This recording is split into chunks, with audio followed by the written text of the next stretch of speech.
वो एक सामान्य दिन था। आगरा के किले में दीवान ए खास अपनी पूरी भव्यता के साथ सजा हुआ था। बादशाह अकबर अपने सिंहासन पर विराजमान थे और उनके नवरत्न अपने अपने स्थानों पर बैठे थे।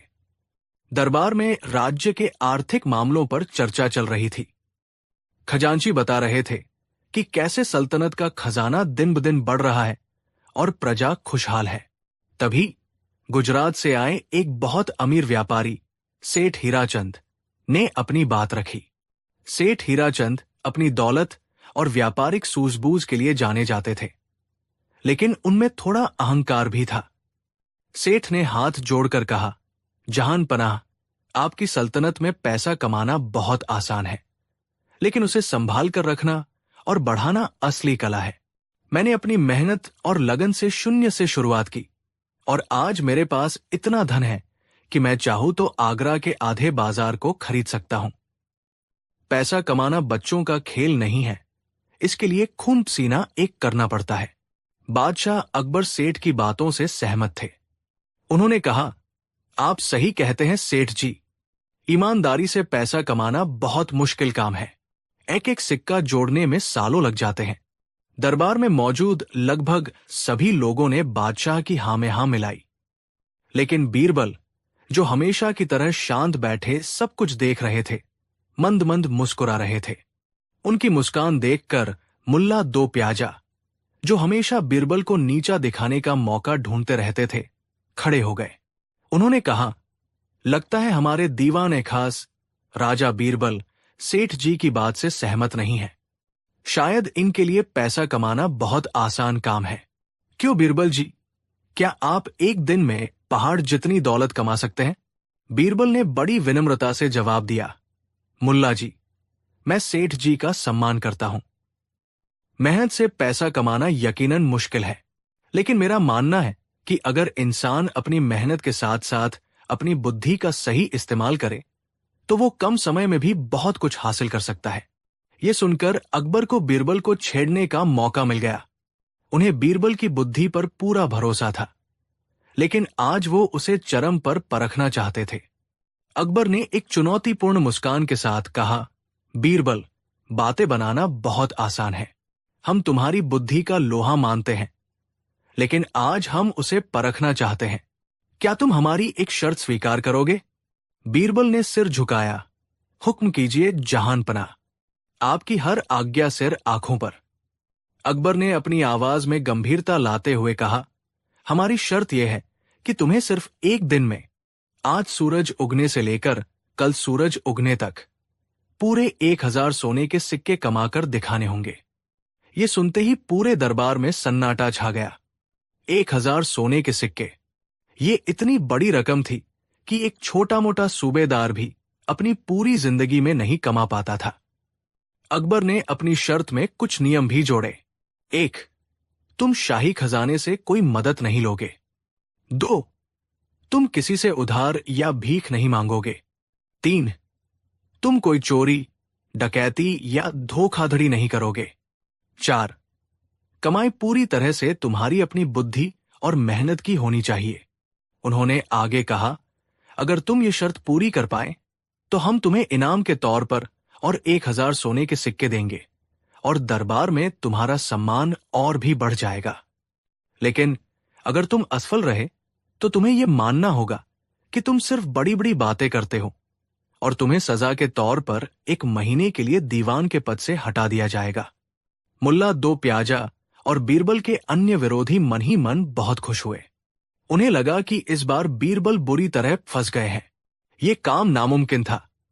बीरबल ने एक पल के लिए अपनी आंखें बंद की, मानो कुछ सोच रहे हों। फिर उन्होंने आंखें खोली और उनके चेहरे पर वही आत्मविश्वास से भरी मुस्कान थी। मुझे आपकी शर्त मंजूर है, जहान पनाह, बीरबल ने कहा। कल इसी समय मैं आपके सामने 1000 सोने के सिक्कों के साथ हाजिर होऊंगा। दरबार खत्म होने के बाद बीरबल सीधे अपने घर गए। उनके चेहरे पर चिंता का कोई भाव नहीं था। उन्होंने अपने सेवकों को बुलाया और कुछ अजीबोगरीब आदेश दिए।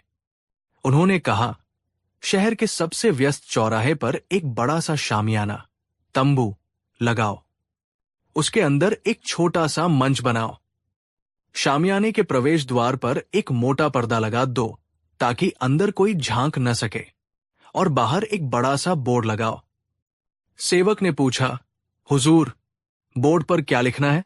बीरबल ने मुस्कुराते हुए कहा, उस पर बड़े बड़े अक्षरों में लिखो, दुनिया का सबसे कीमती और अनमोल नजारा देखें। प्रवेश शुल्क सिर्फ एक सोने का सिक्का प्रति व्यक्ति। सेवक हैरान रह गए।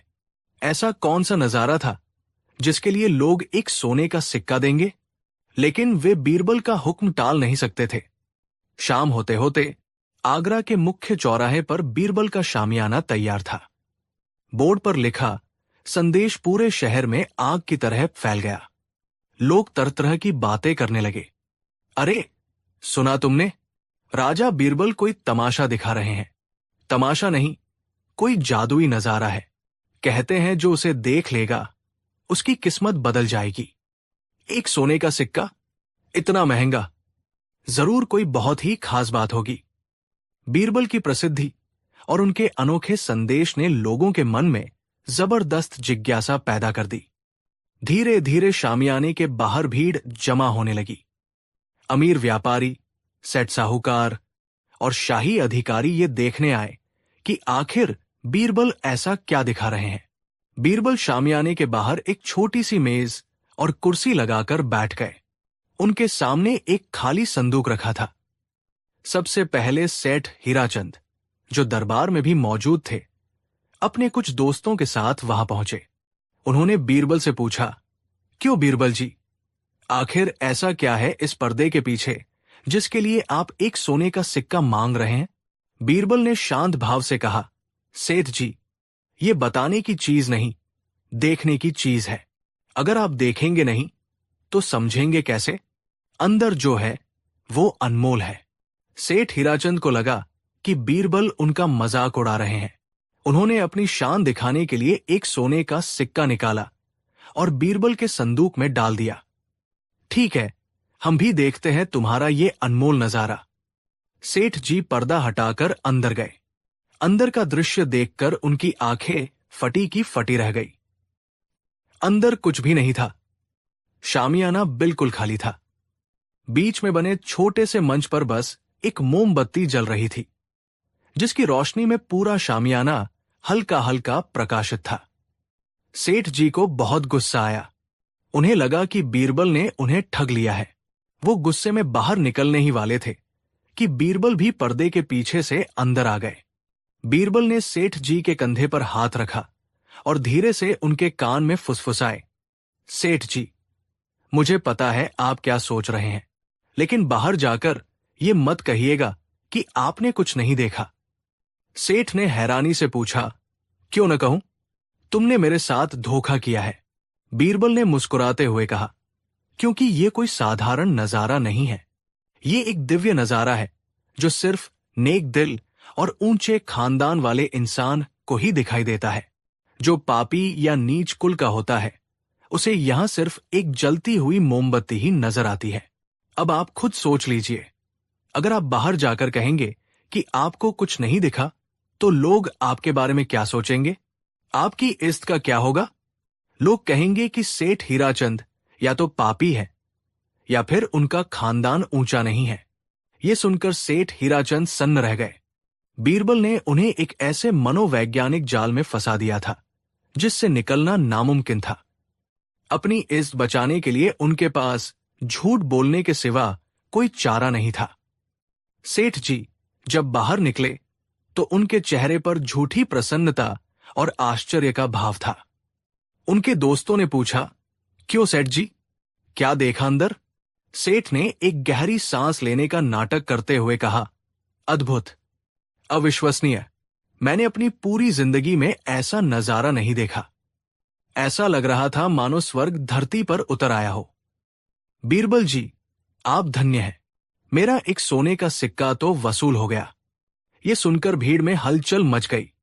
जब सेठ हीराचंद जैसे अमीर और समझदार व्यक्ति इतनी तारीफ कर रहे हैं तो जरूर कोई खास बात होगी। अब तो लोगों की लाइन लग गई। एक के बाद एक अमीर सेठ और अधिकारी अपना एक एक सोने का सिक्का संदूक में डालने लगे और अंदर जाने लगे। हर कोई अंदर जाता, खाली शामियाना और जलती मोमबत्ती देखता, और फिर बीरबल उन्हें वही नेक दिल और ऊंचे खानदान वाली कहानी सुनाते। अपनी सामाजिक प्रतिष्ठा और इज्जत बचाने के डर से हर कोई बाहर आकर उस अनमोल नजारे की झूठी तारीफों के पुल बांध देता। अरे क्या चमक थी! आंखें चौंधिया गई। मैंने तो अपने पूर्वजों को देख लिया। मुझे तो भविष्य नजर आ गया। लोग एक दूसरे से बढ़ चढ़कर झूठ बोलने लगे ताकि कोई उन्हें पापी या नीच न समझ ले। बीरबल का संदूक सोने के सिक्कों से भरने लगा। देखते ही देखते रात हो गई और सिक्कों की गिनती सैकड़ों में पहुंच गई। ये खबर उड़ते उड़ते बादशाह अकबर के कानों तक भी पहुंची। उन्हें बताया गया कि बीरबल चौराहे पर कोई चमत्कार दिखा रहे हैं और हजारों लोग उसे देखने के लिए उमड़ पड़े हैं। अकबर को विश्वास नहीं हुआ। उन्होंने सोचा, आखिर ऐसा क्या हो सकता है? वो खुद सच्चाई का पता लगाने के लिए भेष बदलकर अपने कुछ विश्वास पात्रों के साथ उस चौराहे पर पहुंचे। वहां का दृश्य देखकर वो हैरान रह गए। बीरबल के शामियाने के बाहर लंबी कतार थी और लोग पागलों की तरह अंदर जाने के लिए उत्सुक थे। अकबर भी लाइन में लग गए। जब उनकी बारी आई तो बीरबल ने उन्हें पहचाना नहीं या पहचानने का नाटक किया। अकबर ने भी एक सोने का सिक्का संदूक में डाला और पर्दा हटाकर अंदर चले गए। अंदर का दृश्य देखकर अकबर का खून खौल उठा। खाली शामियाना और एक जलती हुई मोमबत्ती। बीरबल, अकबर ने गुस्से में दहाड़ा, ये क्या धोखा है? तुम हमारी प्रजा को लूट रहे हो। यहां तो कुछ भी नहीं है। बीरबल शांति से अंदर आए और बादशाह के सामने सिर झुकाया। जहान पनाह, शांत हो जाइए। मैंने किसी को नहीं लूटा। अकबर ने कहा, तो फिर ये सब क्या है? लोग बाहर जाकर तारीफें क्यों कर रहे हैं? बीरबल ने मुस्कुराते हुए कहा, हुजूर, यही तो वो अनमोल नजारा है जिसे मैं दिखाना चाहता था। अकबर ने हैरानी से पूछा, मतलब? बीरबल ने समझाया, जहान पनाह, मैंने लोगों को कोई जादुई दृश्य नहीं दिखाया। मैंने उन्हें इंसान के स्वभाव का आईना दिखाया है। मैंने उन्हें दिखाया है कि लोग अपनी झूठी शान और इज्जत बचाने के लिए किस हद तक जा सकते हैं। हर कोई अंदर आया, कुछ नहीं देखा, लेकिन बाहर जाकर झूठ बोला क्योंकि उन्हें डर था कि लोग उन्हें बुरा या नीच समझेंगे। ये नजारा इंसान के अहंकार, उसके डर और उसकी सामाजिक भेड़चाल का है। क्या ये एक अनमोल नजारा नहीं है? अकबर बीरबल की बातों की गहराई सुनकर स्तब्ध रह गए। उनका गुस्सा शांत हो गया। बीरबल ने अपनी बात जारी रखी, लेकिन जहान पनाह, सबसे कीमती और अनमोल नजारा अभी बाकी है। बीरबल ने अकबर का हाथ पकड़ा और उन्हें पर्दे के पास ले गए। उन्होंने पर्दे में एक छोटा सा छेद किया और कहा, हुजूर, अब इस छेद से बाहर देखिए। अकबर ने जब बाहर देखा तो उन्होंने पाया कि उनका पूरा शहर, अमीर, गरीब, व्यापारी, अधिकारी, सब एक जगह इकट्ठे थे। वे आपस में बातें कर रहे थे, हंस रहे थे और एक अनोखे अनुभव को साझा कर रहे थे। पूरे चौराहे पर एक मेले जैसा माहौल था। लोगों के चेहरों पर तनाव नहीं, बल्कि उत्साह और खुशी थी। बीरबल ने कहा, एक बादशाह के लिए अपनी प्रजा को एक साथ खुश और एकजुट देखने से ज्यादा कीमती और अनमोल नजारा और क्या हो सकता है? जहानपना, आपने मुझे 1000 सिक्के कमाने को कहा था, लेकिन मैंने आपको वो चीज दिखाई है जो करोड़ों सिक्कों से भी नहीं खरीदी जा सकती, आपकी प्रजा की खुशी। ये सुनकर अकबर की आंखें भर आई। उन्हें अपनी शर्त बहुत छोटी लगने लगी। उन्होंने महसूस किया कि बीरबल ने न केवल अपनी बुद्धि से पैसा कमाया, बल्कि उन्हें एक शासक के तौर पर एक बहुत गहरी सीख भी दी। अगली सुबह दरबार लगा। बीरबल अपने सेवकों के साथ एक बड़े संदूक को दरबार में लेकर हाजिर हुए। उन्होंने संदूक खोला। वो सोने के सिक्कों से लबालब भरा हुआ था। बीरबल ने कहा, जहान पनाह, आपकी शर्त के अनुसार ये रहे पूरे 1000 सोने के सिक्के। जो मैंने एक दिन में अपनी बुद्धि का इस्तेमाल करके कमाए हैं। मुल्ला दो प्याजा और अन्य विरोधियों का मुंह देखने लायक था। उन्हें अपनी आंखों पर विश्वास नहीं हो रहा था। अकबर अपने सिंहासन से उठे, नीचे आए और बीरबल को गले लगा लिया। उन्होंने कहा, बीरबल, तुम सिर्फ हमारे दीवान नहीं बल्कि हमारे गुरु भी हो। तुमने शर्त जीती है और हम अपना वादा पूरा करते हैं। अकबर ने खजांची को आदेश दिया कि बीरबल को 1000 सोने के सिक्के और दिए जाएं। लेकिन बीरबल ने हाथ जोड़कर कहा, जहान पनाह, मुझे इनाम नहीं चाहिए। ये पैसा मेरा नहीं, आपकी प्रजा का है। उन्होंने इसे अपनी जिज्ञासा और मेरे ऊपर विश्वास के कारण दिया है। मैं चाहता हूं कि इन 2000 सोने के सिक्कों से आगरा में एक ऐसा कुआं और धर्मशाला बनवाई जाए जहां से हर गरीब और मुसाफिर को पानी और आसरा मिल सके। बीरबल की ये बात सुनकर पूरा दरबार उनके सम्मान में खड़ा हो गया। अकबर ने गर्व से कहा, हमें तुम पर नाज है बीरबल, ऐसा ही होगा। उस दिन के बाद आगरा में उन सिक्कों से एक विशाल धर्मशाला का निर्माण हुआ जिसका नाम बीरबल की सूझबूझ रखा गया। और वो कहानी हमेशा के लिए इतिहास में दर्ज हो गई कि कैसे बीरबल ने अपनी अक्ल से न केवल एक नामुमकिन शर्त जीती बल्कि अपनी प्रजा का दिल भी जीत लिया। तो दोस्तों, ये थी बीरबल की अद्भुत चतुराई की कहानी। इस कहानी से हमें ये सीखने को मिलता है कि दुनिया में सबसे बड़ी ताकत न तो पैसा है और न ही तलवार, बल्कि इंसान की बुद्धि है। अगर आप लोगों के मनोविज्ञान को समझते हैं और अपनी सोच को रचनात्मक रखते हैं तो आप किसी भी असंभव लक्ष्य को हासिल कर सकते हैं। कहानी 2।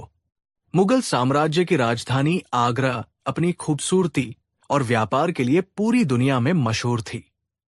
देश विदेश से व्यापारी यहां आते थे और बाजारों में दिन रात चहल पहल रहती थी। इसी आगरा शहर के एक मोहल्ले में लालचंद नाम का एक सेठ रहता था। लालचंद के पास धन दौलत की कोई कमी नहीं थी। उसका बड़ा सा हवेली नुमा घर था। गोदाम अनाज और कपड़ों से भरे रहते थे और तिजोरियां सोने चांदी के सिक्कों से खनकती रहती थी। लेकिन कहते हैं न कि इंसान के पास जितना पैसा आता है उसका दिल कभी कभी उतना ही छोटा हो जाता है। लालचंद के साथ भी यही था। वो पूरे आगरा में अपनी कंजूसी और लालच के लिए बदनाम था। उसका लालच इतना ज्यादा था कि अगर उसके घर के ऊपर से कोई पक्षी उड़कर निकल जाए तो वो ये सोचकर दुखी हो जाता था कि पक्षी ने उसकी हवा का इस्तेमाल मुफ्त में कर लिया। अगर कोई उसके घर के आगे से गुजरते हुए उसकी तुलसी की खुशबू ले ले तो लालचंद उसे भी घेरने की कोशिश करता था। मोहल्ले के लोग उसे लालचंद नहीं बल्कि लालची चंद कहकर बुलाते थे, लेकिन डर के मारे कोई उसके मुंह पर कुछ नहीं कहता था। लालचंद ने अपनी हवेली के चारों तरफ एक बहुत ऊंची और पक्की दीवार बनवा रखी थी। वो दीवार इतनी मजबूत थी कि मानो किसी किले की दीवार हो। लालचंद को अपनी उस दीवार पर बहुत घमंड था। वो अक्सर अपनी दीवार को निहारता और सोचता कि उसने इसमें कितना पैसा लगाया है। अब कहानी में प्रवेश होता है हमारे दूसरे पात्र का, जिसका नाम था रामू। रामू एक बहुत ही गरीब और मेहनती मजदूर था। उसका काम था बाजार से व्यापारियों का सामान अपनी पीठ पर लादकर उनके गोदामों या घरों तक पहुंचाना। वो दिन भर कड़ी धूप में मेहनत करता, पसीना बहाता और शाम को जो थोड़े बहुत पैसे मिलते उससे अपने परिवार का पेट पालता था। रामू स्वभाव से बहुत सीधा सादा और ईमानदार था। उसे दुनिया की चालाकियों की कोई समझ नहीं थी। जेठ का महीना था। सूरज आग उगल रहा था। आगरा की जमीन तवे की तरह तप रही थी। दोपहर का समय था और लू के थपेड़े चल रहे थे।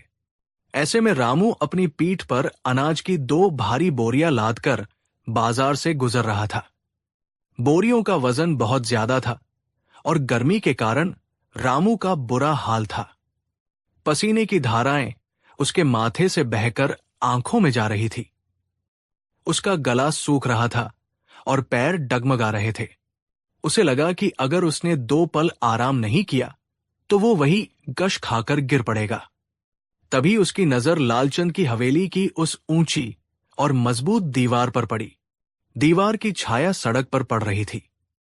रामू ने सोचा कि क्यों न इस दीवार के सहारे अपनी बोरियां टिकाकर 2 मिनट सांस ले लूं और थोड़ा पसीना सुखा लूं।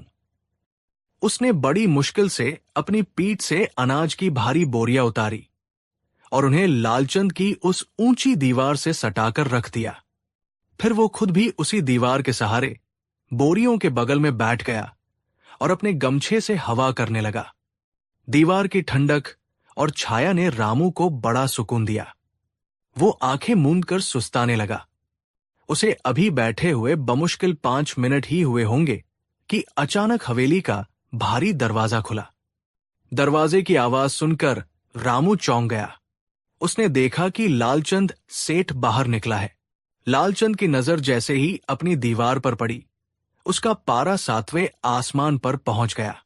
उसने देखा कि एक मैले कुचैले कपड़ों वाला मजदूर उसकी कीमती दीवार से सटाकर गंदी बोरियां रखे हुए है और खुद भी दीवार से चिपक कर बैठा है। लालचंद जोर से चिल्लाया कि अरे ओ फकीर, तेरी हिम्मत कैसे हुई मेरी दीवार को छूने की? हटा अपनी ये गंदी बोरियां यहां से। तुझे पता नहीं ये दीवार कितनी महंगी है? रामू हड़बड़ा कर खड़ा हो गया। उसने हाथ जोड़ते हुए कहा कि माफ कर दीजिए सेठ जी, गर्मी बहुत थी और बोझ ज्यादा था, इसलिए बस 2 घड़ी सुस्ताने के लिए बैठ गया था। मैं अभी चला जाऊंगा। लालचंद का लालच जाग उठा। उसने सोचा कि ये मजदूर तो डरा हुआ है, क्यों न इससे कुछ पैसे ऐंठ लिए जाएं। उसने अपनी आवाज और ऊंची करते हुए कहा कि जाने की बात तो बाद में करना, पहले किराया निकाल। रामू को लगा कि उसने गलत सुन लिया है। उसने हैरानी से पूछा कि किराया? कैसा किराया सेठ जी? लालचंद ने अपनी तोंद पर हाथ फेरते हुए कहा कि दीवार का किराया। और क्या, तूने मेरी दीवार का इस्तेमाल किया है, अपनी बोरियां मेरी दीवार पर टिकाई, खुद मेरी दीवार से पीठ लगाकर बैठा। मेरी दीवार ने तेरे बोझ को संभाला। अगर मेरी दीवार न होती तो तू बोरियां कहां टिकाता? जमीन पर रखता तो उठाना मुश्किल हो जाता। मेरी दीवार ने तुझे सहारा दिया, सेवा दी, और मेरी सेवा मुफ्त नहीं मिलती। ला 10 चांदी के सिक्के निकाल। रामू के पैरों तले जमीन खिसक गई। 10 चांदी के सिक्के, इतनी तो उसकी पूरे महीने की कमाई भी नहीं थी। उसने गिड़गिड़ाते हुए कहा कि सेठ जी, आप ये क्या कह रहे हैं? दीवार के सहारे खड़े होने का भी कोई किराया होता है क्या? ये तो अन्याय है। मैं गरीब आदमी हूं, मेरे पास इतने पैसे कहां? मैंने तो बस 5 मिनट आपकी दीवार की छाया ली है। लालचंद ने उसका कॉलर पकड़ लिया और कहा कि छाया ली हो या सहारा, इस्तेमाल तो किया है। मेरी चीज का इस्तेमाल करने पर पैसा तो लगेगा। अगर तूने पैसे नहीं दिए तो मैं तुझे कोतवाल के पास ले जाऊंगा। वहां आसपास से गुजरने वाले लोग भी रुक गए। भीड़ जमा हो गई। सब लोग लालचंद की इस हरकत पर हैरान थे। लोग कानाफूसी करने लगे कि लालचंद तो पागल हो गया है, दीवार का किराया मांग रहा है। कुछ लोगों ने लालचंद को समझाने की कोशिश की कि सेठ जी, जाने दो, गरीब आदमी है। लेकिन लालचंद तो जैसे सुनने को तैयार ही नहीं था। उसे तो बस पैसे चाहिए थे। जब रामू ने पैसे देने से साफ मना कर दिया तो लालचंद उसे खींचते हुए शहर के कोतवाल के पास ले गया। कोतवाल ने जब मामला सुना तो वो भी अपना सिर खुजलाने लगा। उसने अपने जीवन में चोरी, डकैती, मारपीट के कई मामले देखे थे, लेकिन दीवार का किराया जैसा मामला पहली बार आया था। कोतवाल समझ गया कि ये मामला उसके बस का नहीं है। उसने दोनों को बादशाह अकबर के दरबार में जाने की सलाह दी। अगले दिन सुबह बादशाह अकबर का दरबार सजा। मंत्री, दरबारी और आम जनता अपनी अपनी जगह पर विराजमान थे। बादशाह अकबर सिंहासन पर बैठे प्रजा की फरियाद सुन रहे थे। तभी नकीब ने आवाज लगाई कि फरियादी लालचंद सेठ और मजदूर रामू हाजिर हों। लालचंद और रामू दरबार में पेश हुए। रामू थरथर कांप रहा था। उसे डर था कि कहीं बादशाह उसे सजा न दे दे। वही लालचंद बड़े आत्मविश्वास के साथ खड़ा था। बादशाह अकबर ने पूछा कि बताओ, क्या समस्या है? तुम दोनों दरबार में क्यों आए हो? लालचंद ने आगे बढ़कर बड़ी चालाकी से अपनी बात रखी। उसने कहा कि जहांपनाह, मैं आगरा का एक प्रतिष्ठित व्यापारी हूं। मैंने अपनी मेहनत की कमाई से एक आलीशान घर और उसके चारों तरफ एक मजबूत, कीमती दीवार बनवाई है। उस दीवार की मरम्मत और रंगरोगन में मैं हर साल हजारों सिक्के खर्च करता हूं। ये आदमी रामू कल मेरे घर आया और मेरी दीवार का इस्तेमाल अपनी भारी बोरियां टिकाने के लिए किया। इसने मेरी संपत्ति का उपयोग अपने निजी लाभ के लिए किया। जब मैंने इससे इसका उचित किराया मांगा तो इसने देने से मना कर दिया और मेरे साथ बहस करने लगा। हुजूर, क्या किसी की संपत्ति का बिना अनुमति और बिना शुल्क इस्तेमाल करना अपराध नहीं है? मुझे न्याय चाहिए। मुझे मेरी दीवार के इस्तेमाल का किराया चाहिए। बादशाह अकबर ने हैरान होकर रामू की तरफ देखा। रामू ने रोते हुए अपनी बात कही कि हुजूर, मैं निर्दोष हूं। मैं तो बस थका हुआ था। धूप बहुत तेज थी। मैंने सिर्फ 5 मिनट के लिए उस दीवार के सहारे अपनी बोरियां रखी थी।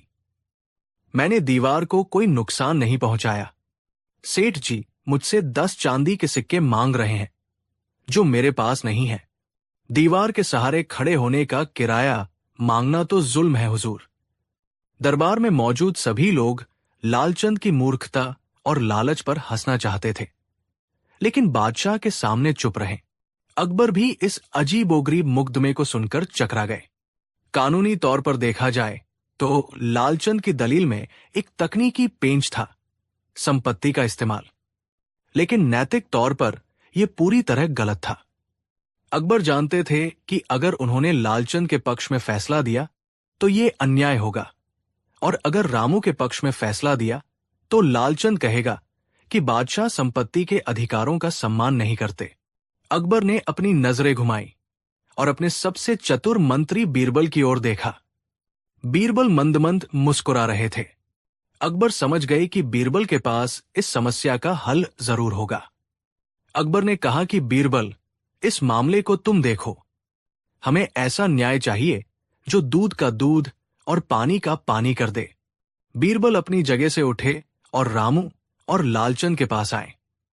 बीरबल ने पहले लालचंद को ऊपर से नीचे तक देखा और फिर रामू को।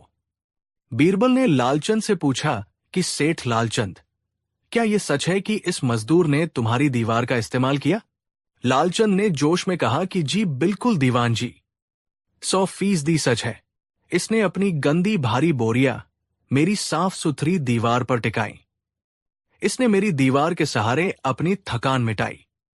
मेरी दीवार ने इसे सहारा दिया, और सहारे की कीमत तो होती है ना। बीरबल ने गंभीरता का नाटक करते हुए कहा कि बात तो पते की है। अगर तुम्हारी दीवार न होती तो ये बोरियां जमीन पर रखता और इसे उन्हें उठाने में बहुत मेहनत करनी पड़ती। तुम्हारी दीवार ने इसकी मदद की है, और मदद या सेवा का मूल्य तो मिलना ही चाहिए। यह सुनकर रामू का दिल बैठ गया।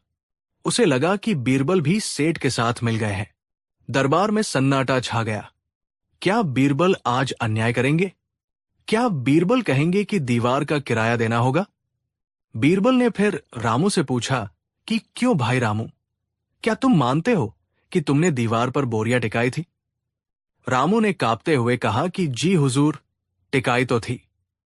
पर बीरबल ने हाथ उठाकर उसे रोका और कहा कि बस इतना ही काफी है। तुमने दीवार का इस्तेमाल किया, यह साबित हो चुका है, इसलिए तुम्हें किराया तो देना ही पड़ेगा। लालचंद खुशी से फूल गया। उसकी बाछें खिल गई। उसने सोचा कि वाह, बीरबल तो बहुत समझदार निकले। आज तो मुफ्त में 10 चांदी के सिक्के मिल जाएंगे। बीरबल ने लालचंद से कहा कि सेठ जी, लेकिन हमें किराए का सही हिसाब लगाना होगा। हम ऐसे ही मुंहमांगी कीमत नहीं दिलवा सकते। हमें देखना होगा कि दीवार का कितना इस्तेमाल हुआ और उसका उचित किराया क्या बनता है। इसके लिए हमें मौकाए वारदात पर जाना होगा। लालचंद ने कहा कि जरूर दीवान जी, चलिए। बीरबल, लालचंद, रामू और कुछ दरबारी मौकाए वारदात यानी लालचंद के घर के बाहर पहुंचे। वहां काफी भीड़ जमा हो गई थी। हर कोई देखना चाहता था कि बीरबल दीवार का किराया कैसे तय करते हैं। बीरबल ने उस दीवार को बड़े गौर से देखा। उन्होंने दीवार को छुआ, उसे थपथपाया और फिर कान लगाकर ऐसे सुनने लगे जैसे दीवार उनसे कुछ कह रही हो। ये सब देखकर लोग हंसने लगे, लेकिन बीरबल एकदम गंभीर थे। बीरबल ने फिर जमीन पर पड़ी धूल को देखा। फिर उन्होंने रामू की बोरियों को देखा। बीरबल ने एक कागज और कलम मंगवाई और कुछ हिसाब किताब करने लगे। वो गुणा भाग करते रहे, कभी सिर हिलाते, कभी माथे पर शिकन लाते। करीब आधे घंटे के नाटक के बाद बीरबल ने अपना चेहरा ऊपर उठाया और लालचंद से कहा कि सेठ जी, न्याय के सिद्धांत के अनुसार लेन देन हमेशा बराबर का होना चाहिए। लालचंद ने कहा कि बिल्कुल दीवान जी, बिल्कुल। बीरबल ने कहा कि मैंने पूरा हिसाब लगा लिया है। रामू ने तुम्हारी दीवार का इस्तेमाल लगभग 15 मिनट बहस के समय को मिलाकर किया। तुम्हारी दीवार बहुत मजबूत और कीमती पत्थरों से बनी है। उस हिसाब से प्रति मिनट का किराया और दीवार के सहारे की कीमत मिलाकर कुल 20 चांदी के सिक्के बनते हैं। लालचंद की खुशी का ठिकाना न रहा। उसने तो 10 मांगे थे, बीरबल 20 दिलवा रहे थे। वो बोला कि वाह दीवान जी, आप धन्य हैं, आपने तो मेरी मेहनत और दीवार की कद्र की। लेकिन बीरबल ने अपनी बात जारी रखते हुए कहा कि ठहरो सेठ जी, हिसाब अभी पूरा नहीं हुआ है। लालचंद ने हैरानी से पूछा कि और क्या बाकी है। बीरबल ने मुस्कुराते हुए कहा कि देखो, व्यापार का नियम है कि अगर एक पक्ष सेवा देता है और दूसरा लेता है तो पैसा दिया जाता है, लेकिन अगर दोनों पक्ष एक दूसरे को सेवा दे रहे हों तो हिसाब बराबर करना पड़ता है। लालचंद समझ नहीं पाया। उसने पूछा कि मतलब? मैंने तो सेवा दी, इस मजदूर ने मुझे क्या सेवा दी? बीरबल ने भीड़ की तरफ देखा और ऊंची आवाज में कहा कि गौर से सुनिए। जब रामू ने अपनी भारी बोरियां दीवार से टिकाई तो दीवार को उन बोरियों का स्पर्श मिला। रामू की बोरियां जूट की बनी है, जो कि एक प्राकृतिक रेशा है। वैज्ञानिक और वास्तुशास्त्री कहते हैं कि पत्थर की दीवारें धूप में तपकर कमजोर हो जाती है। उन्हें घर्षण और दबाव की जरूरत होती है ताकि वे अपनी जगह पर जमी रहें। जब रामू ने बोरियां दीवार पर टिकाई तो बोरियों ने दीवार को गिरने से रोका। लालचंद चिल्लाया कि क्या बात कर रहे हैं आप? मेरी दीवार गिरने वाली नहीं थी, वो बहुत मजबूत है। बीरबल ने शांत भाव से कहा कि ये तो तुम कह रहे हो, लेकिन भौतिक विज्ञान कहता है कि हर खड़ी चीज पर हवा का दबाव पड़ता है। उस वक्त हवा चल रही थी। रामू की बोरियों ने तुम्हारी दीवार को हवा के विपरीत दिशा में एक सपोर्ट यानी सहारा दिया। अगर रामू की बोरियां वहां न होती तो हो सकता है हवा के तेज झोंके से तुम्हारी दीवार में कोई बाल भर की दरार आ जाती। रामू की बोरियों ने तुम्हारी दीवार को संरक्षण दिया। भीड़ में हंसी की लहर दौड़ गई। लोग समझ गए कि बीरबल क्या कर रहे हैं। बीरबल ने फिर कागज देखा और कहा कि इसके अलावा रामू की बोरियों ने तुम्हारी दीवार को धूप से बचाया। जितनी जगह पर बोरियां थी उतनी जगह पर सूरज की सीधी रोशनी नहीं पड़ी। इससे तुम्हारी दीवार का रंग उड़ने से बच गया। इसे कहते हैं छाया सुरक्षा सेवा। बीरबल ने फिर हिसाब जोड़ना शुरू किया।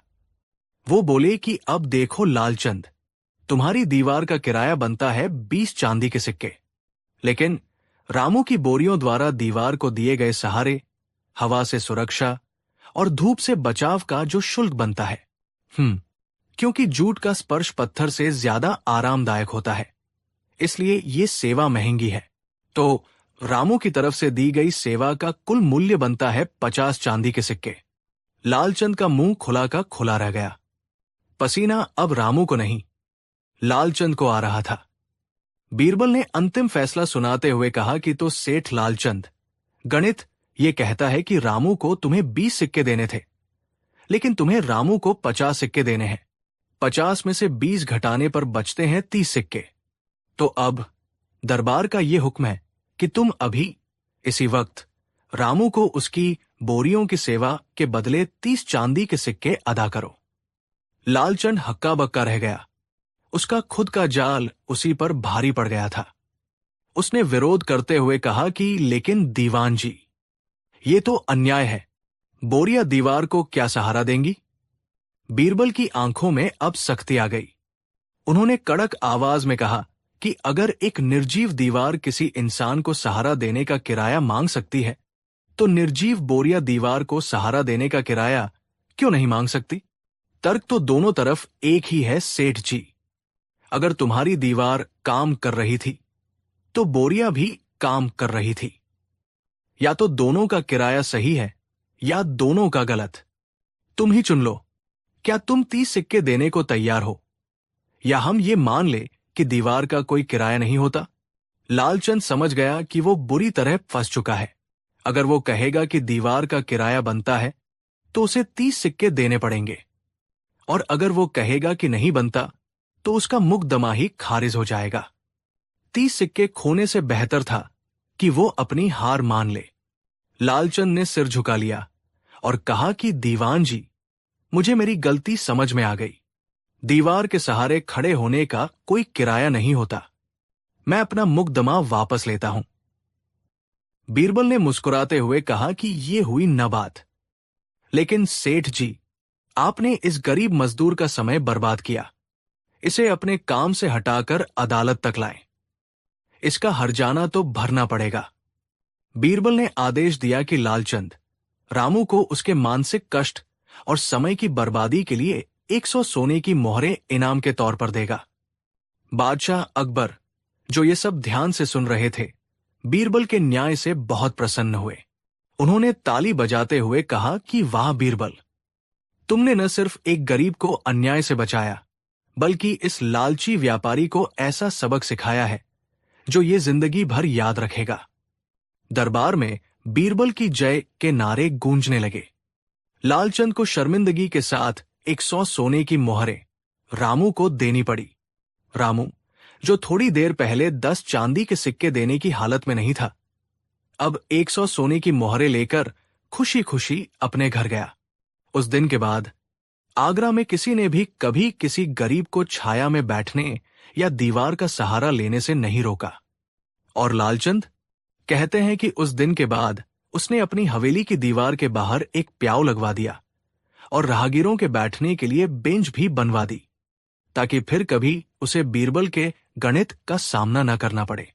तो दोस्तों, ये थी बीरबल की बुद्धिमानी और हाजिर जवाबी की एक और दास्तान। इस कहानी से हमें ये सीख मिलती है कि लालच का फल हमेशा कड़वा होता है।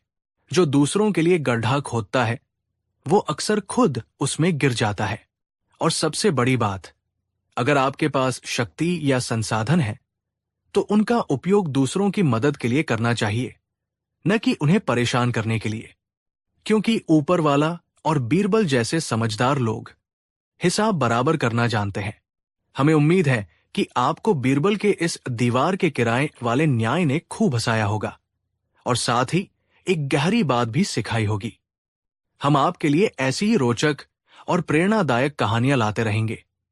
अगर आपको ये कहानी पसंद आई हो, तो इसे अपने दोस्तों के साथ साझा करना न भूलें और हमें बताएं कि आप अगली कहानी किस विषय पर सुनना चाहेंगे। तब तक के लिए खुश रहिए, मुस्कुराते रहिए और हमेशा न्याय का साथ दीजिए। धन्यवाद। कहानी 3। ये उन दिनों की बात है जब मुगल सल्तनत अपने चरम पर थी। आगरा का किला अपनी भव्यता के लिए पूरी दुनिया में मशहूर था। बादशाह अकबर का दरबार नवरत्नों से सजा हुआ था, जिनमें राजा बीरबल सबसे खास थे। बादशाह अकबर और बीरबल के बीच अक्सर नोकझोंक चलती रहती थी। कभी बादशाह बीरबल की परीक्षा लेते, तो कभी बीरबल बादशाह को अपनी बातों में उलझाकर कोई गहरी सीख देते। एक दिन दरबार में माहौल बहुत ही खुशनुमा था।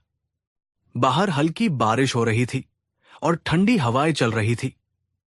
बादशाह अकबर अपने सिंहासन पर बैठे थे और दरबारी अपने अपने किस्से सुना रहे थे। तभी बातों ही बातों में सवारी का जिक्र छिड़ गया।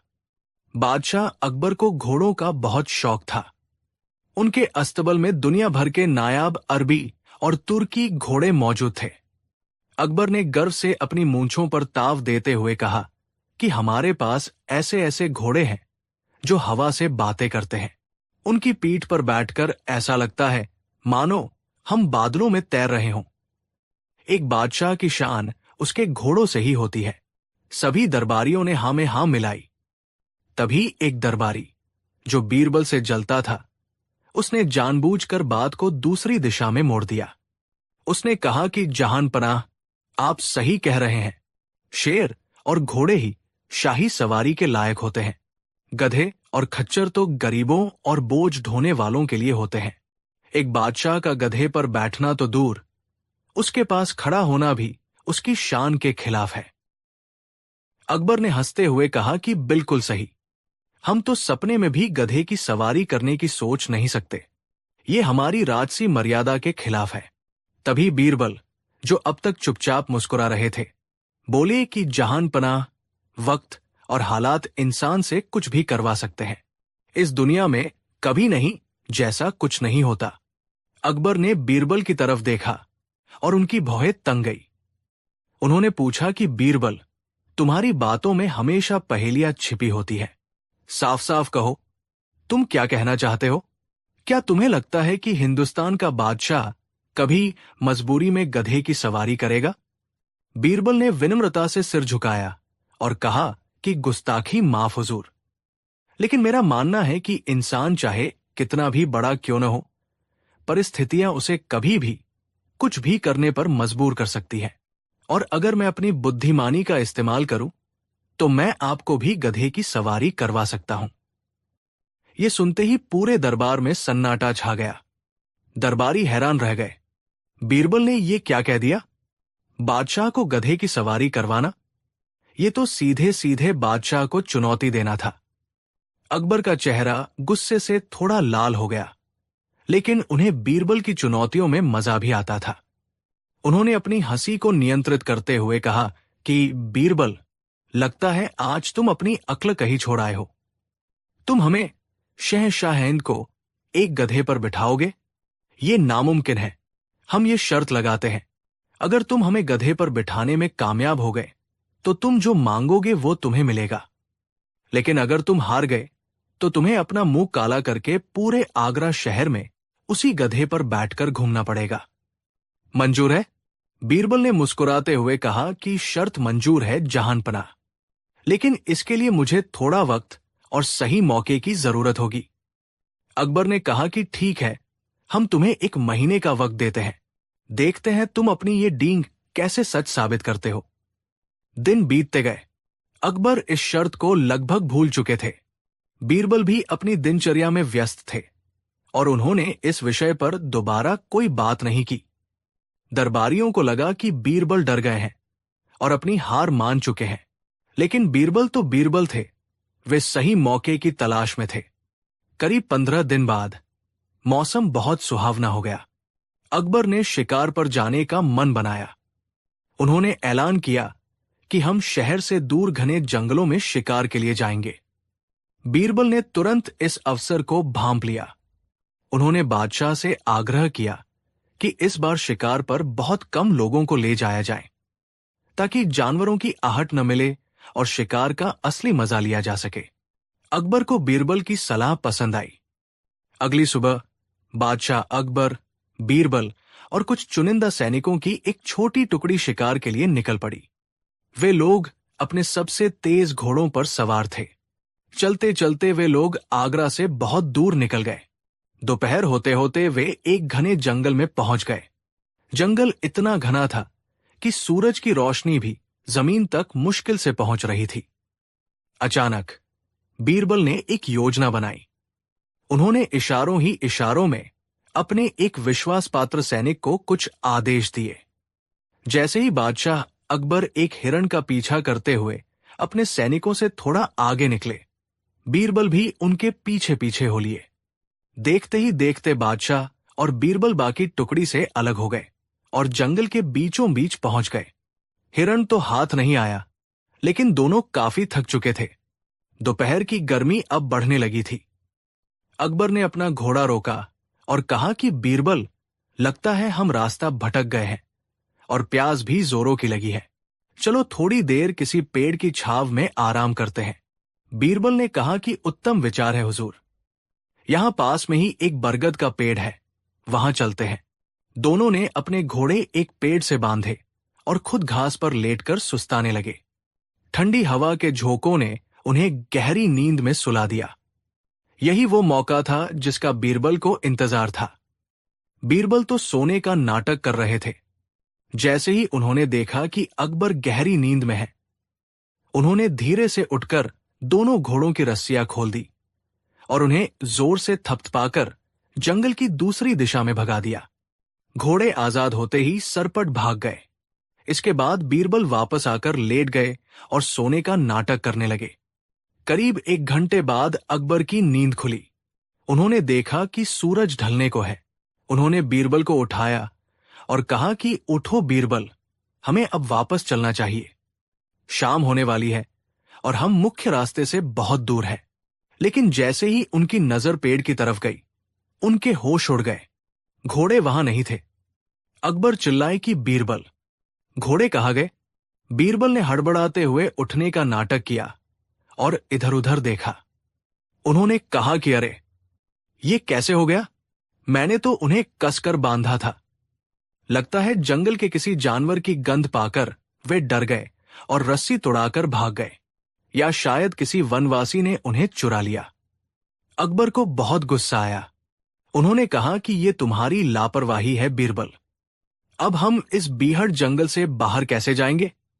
पैदल चलने में तो पहरों लग जाएंगे और मेरे शाही जूतों में पैदल चलना नामुमकिन है। और सबसे बड़ी बात, इस जंगल में शेर और चीते घूमते हैं। रात होने से पहले हमें किसी सुरक्षित स्थान पर पहुंचना होगा। बीरबल ने चिंतित होने का नाटक करते हुए कहा कि आप सही कह रहे हैं हुजूर। जान का खतरा है। हमें जल्द से जल्द कुछ करना होगा। आप यही रुकिए, मैं आसपास जाकर देखता हूं कि क्या कोई मदद मिल सकती है या हमारे घोड़े कहीं आसपास ही घास चर रहे हों। अकबर ने गुस्से और डर के मिले-जुले भाव से कहा कि जल्दी जाओ। बीरबल जंगल में थोड़ी दूर गए। दरअसल ये बीरबल की पहले से बनाई हुई योजना थी। उन्होंने जंगल के पास के गांव के एक कुम्हार को पहले ही पैसे देकर तैयार कर रखा था कि वह ठीक इसी समय अपनी गधों की टोली लेकर उस रास्ते से गुजरे। थोड़ी देर बाद बीरबल दौड़ते हुए अकबर के पास वापस आए। उनके चेहरे पर झूठी राहत थी। उन्होंने कहा कि जहांपनाह, शुक्र है खुदा का, मुझे घोड़ों के निशान तो नहीं मिले, लेकिन वहां पगडंडी पर एक आदमी दिखाई दिया है। अकबर ने उत्सुकता से पूछा कि क्या उसके पास घोड़े हैं? बीरबल ने सिर झुकाकर कहा कि नहीं हुजूर, घोड़े तो नहीं है। वो एक गरीब कुम्हार है जो शहर से मिट्टी बेचकर अपने गांव लौट रहा है। उसके पास कुछ गधे हैं। गधे का नाम सुनते ही अकबर का मुंह बन गया। उन्होंने कहा कि क्या गधे? हमें गधों से क्या मतलब? हमें सवारी चाहिए। बीरबल ने कहा कि हुजूर, समस्या ये है कि वो आदमी अपने गधों के साथ तेजी से आगे बढ़ रहा है। अगर हम उसे रोक लें तो शायद हमें जंगल से बाहर निकलने में मदद मिल जाए, वरना रात इसी जंगल में जंगली जानवरों के बीच गुजारनी पड़ेगी। और आप जानते हैं कि ये जंगल आदमखोर शेरों के लिए मशहूर है। शेर का नाम सुनकर अकबर डर गए। जान प्यारी थी। उन्होंने कहा कि ठीक है, उसे बुलाओ, देखते हैं वो क्या मदद कर सकता है। बीरबल गए और उस कुम्हार को बुला लाए। कुम्हार ने अनजान बनने का नाटक करते हुए, जैसा बीरबल ने उसे सिखाया था, पूछा कि आप लोग कौन हैं और इस जंगल में अकेले क्या कर रहे हैं? बीरबल ने कहा कि भाई, हम शाही फौज के सिपाही हैं। हमारे घोड़े भाग गए हैं और हमारे साथी, जो कि एक बड़े अधिकारी हैं, अकबर की ओर इशारा करते हुए, बहुत थक चुके हैं। हमें जल्द से जल्द मुख्य सड़क तक पहुंचना है। क्या तुम हमारी मदद कर सकते हो? कुम्हार ने अपने गधों की तरफ इशारा करते हुए कहा कि साहब, मेरे पास तो बस ये गधे ही हैं। मैं खुद भी थका हुआ हूं। अगर आपको चलना है तो इनके साथ साथ पैदल चल सकते हैं। बीरबल ने अकबर की तरफ देखा। अकबर के पैर शाही जूतों में दुख रहे थे और वो प्यास से बेहाल थे। पैदल चलना उनके बस की बात नहीं थी। बीरबल ने कुम्हार से कहा कि देखो भाई, हमारे साहब पैदल नहीं चल सकते, उनके पैर में मोच आ गई है। क्या तुम अपने किसी गधे पर इन्हें बिठाकर मुख्य सड़क तक छोड़ सकते हो? हम तुम्हें मुहमांगा इनाम देंगे। कुम्हार ने नानुकर करते हुए कहा कि अरे नहीं साहब, ये गधे बहुत मरियल है, और फिर ये तो गधा है, शाही सवारी थोड़े ही है, लोग क्या कहेंगे? अब बीरबल ने अकबर के पास जाकर धीरे से कहा कि जहानपना, स्थिति बहुत गंभीर है, सूरज डूबने वाला है, दूर कहीं से सियारों की आवाजें आ रही हैं। अगर हमने देर की तो हम किसी जानवर का शिकार बन सकते हैं। ये आदमी और इसके गधे ही हमारी आखिरी उम्मीद है। अकबर ने झुंझलाते हुए कहा कि लेकिन बीरबल, गधा? मैं एक गधे पर बैठूंगा? लोग क्या कहेंगे अगर किसी ने देख लिया? बीरबल ने समझाया कि हुजूर, यहां जंगल में कौन देख रहा है? जान है तो जहान है। एक बार हम सड़क तक पहुंच जाएं, वहां हमारे सैनिक मिल जाएंगे। तब तक के लिए अपनी शान को थोड़ा किनारे रखकर अपनी जान बचानी होगी। ये गधा ही हमारा तारणहार है, और वैसे भी आपातकाल में कोई नियम नहीं होता। अकबर को बीरबल का तर्क सही लगा। थकन और डर ने उनके अहंकार को तोड़ दिया था। उन्होंने एक गहरी सांस ली और कहा कि ठीक है बीरबल, तुम सही कहते हो। मजबूरी का नाम महात्मा गांधी। माफ कीजिएगा, यह कहावत उस समय नहीं थी। मजबूरी में गधे को भी बाप बनाना पड़ता है। चलो इंतजाम करो। बीरबल ने मन ही मन अपनी हंसी दबाई और कुम्हार को इशारा किया। कुम्हार एक गधे को पकड़ कर लाया। गधा थोड़ा अड़ियल था, लेकिन कुम्हार ने उसे शांत किया। बीरबल ने झुककर अपने हाथों का सहारा दिया और हिंदुस्तान के शहंशाह जलालुद्दीन मोहम्मद अकबर ने अपना शाही पैर बीरबल के हाथों पर रखा और उछलकर उस गधे की पीठ पर बैठ गए। गधे की पीठ पर कोई जीन नहीं थी, बस एक मोटा कपड़ा पड़ा था। अकबर को बैठते ही बहुत अजीब लगा। उनके पैर हवा में लटक रहे थे और गधे के चलने पर उन्हें झटके लग रहे थे, लेकिन उनके पास कोई चारा नहीं था। दृश्य बहुत ही विचित्र और हास्यास्पद था।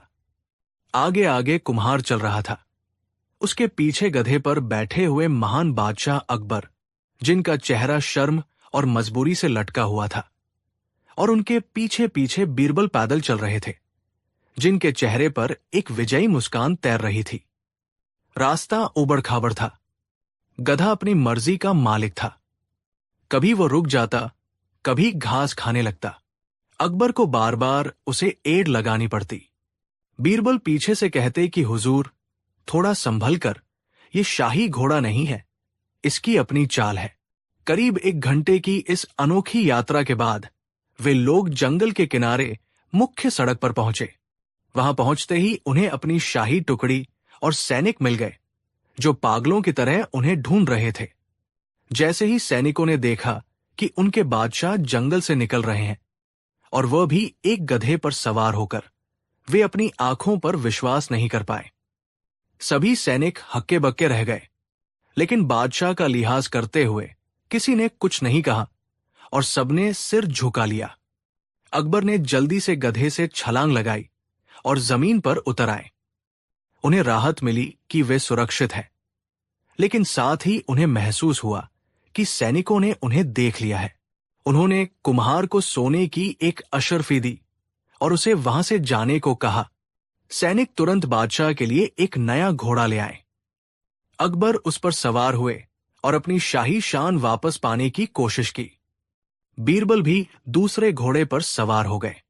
महल वापस लौटते समय अकबर ने बीरबल से कहा कि बीरबल, आज का ये वाकया किसी को पता नहीं चलना चाहिए, और खबरदार जो तुमने इसका जिक्र दरबार में किया। बीरबल ने मुस्कुराते हुए कहा कि जो हुक्म जहानपना, मेरी ज़बान पर ताला लगा रहेगा। वे महल लौटे। रात हो गई थी। अकबर अपने कक्ष में चले गए। अगले दिन दरबार लगा। अकबर सिंहासन पर बैठे थे, लेकिन कल की घटना उनके दिमाग में ताजा थी। उन्हें बार बार वो गधा और अपनी बेबसी याद आ रही थी। वो देखना चाहते थे कि क्या बीरबल अपनी शर्त याद रखते हैं या बादशाह के डर से चुप रहते हैं। दरबार की कार्यवाही शुरू हुई। जब सब कुछ सामान्य चल रहा था, तभी बीरबल अपनी जगह से उठे और दरबार के बीच में आकर खड़े हो गए। बीरबल ने कहा कि जहानपना, मुझे याद है कि कुछ दिन पहले इस दरबार में एक शर्त लगी थी। अकबर का दिल धक से रह गया। उन्होंने सोचा कि बीरबल सबके सामने पोल खोल देगा। उन्होंने बीरबल को घूर कर देखा, जिसका मतलब था कि चुप रहो। लेकिन बीरबल ने बात जारी रखी। उन्होंने कहा कि शर्त यह थी कि क्या मैं आपको गधे की सवारी करवा सकता हूं या नहीं। अगर मैं हार गया तो मुझे गधे पर बैठकर शहर में घूमना होगा। अकबर ने जल्दी से बात संभालते हुए कहा कि हां, हमें याद है, लेकिन बीरबल, तुमने तो अभी तक ऐसा कुछ किया नहीं, इसलिए तुम हार गए हो। बीरबल ने हंसते हुए कहा कि जहानपनाह, क्या वाकई मैं हार गया हूं? जरा अपनी याददाश्त पर जोर डालिए। कल शाम ढलते सूरज के साथ जंगल की पगडंडी और वो सवारी। अकबर समझ गए कि बीरबल मानने वाले नहीं है। अगर अकबर ने मना किया तो बीरबल गवाह, सैनिकों और कुम्हार को पेश कर सकते हैं, जिससे बात और बिगड़ जाएगी और सब जगह हंसी उड़ेगी। और अगर मान लिया तो शर्त हारनी पड़ेगी। अकबर ने एक पल सोचा और फिर जोर से हंस पड़े। उन्होंने कहा कि मान गए बीरबल, मान गए। तुम्हारी अक्ल के आगे कोई नहीं टिक सकता। तुमने न सिर्फ हमें गधे पर बिठाया, बल्कि ऐसी परिस्थिति पैदा कर दी कि हम खुशी खुशी उस पर बैठ गए, और हमें उस वक्त वो गधा दुनिया के सबसे बेहतरीन अरबी घोड़े से भी ज्यादा प्यारा लग रहा था। दरबारी एक दूसरे का मुंह देखने लगे। उन्हें समझ नहीं आ रहा था कि क्या हुआ है।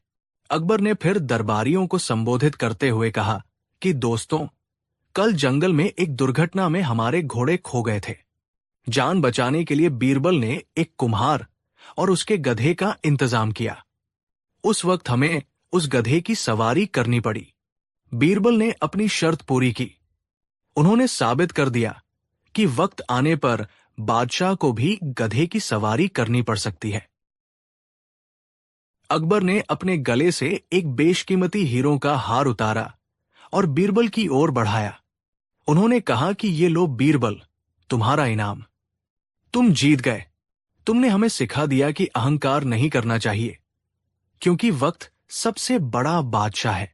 बीरबल ने झुककर हार स्वीकार किया और कहा कि शुक्रिया जहानपनाह। मेरा मकसद सिर्फ आपका मनोरंजन करना और ये याद दिलाना था कि जीवन में हर छोटी चीज का अपना महत्व होता है। कल वो गधा न होता तो आज हिंदुस्तान का तख्त सूना हो सकता था। पूरा दरबार बीरबल की बुद्धिमानी और बादशाह की खेल भावना, स्पोर्ट्समैनशिप के लिए तालियों से गूंज उठा। तो दोस्तों, ये थी वो मजेदार कहानी जब बीरबल ने अपनी चतुराई से बादशाह अकबर को गधे पर बिठा दिया। इस कहानी से हमें दो बड़ी सीख मिलती है।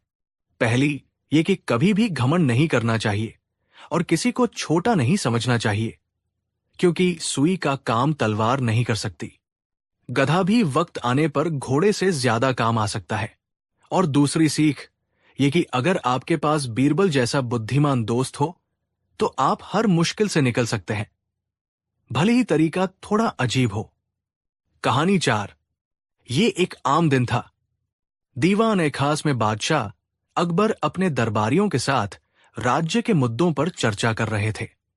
तभी द्वारपाल ने एक भारी भरकम आवाज में घोषणा की कि काशी के महाविद्वान, वेदों और शास्त्रों के ज्ञाता पंडित विद्यासागर जी पधार रहे हैं।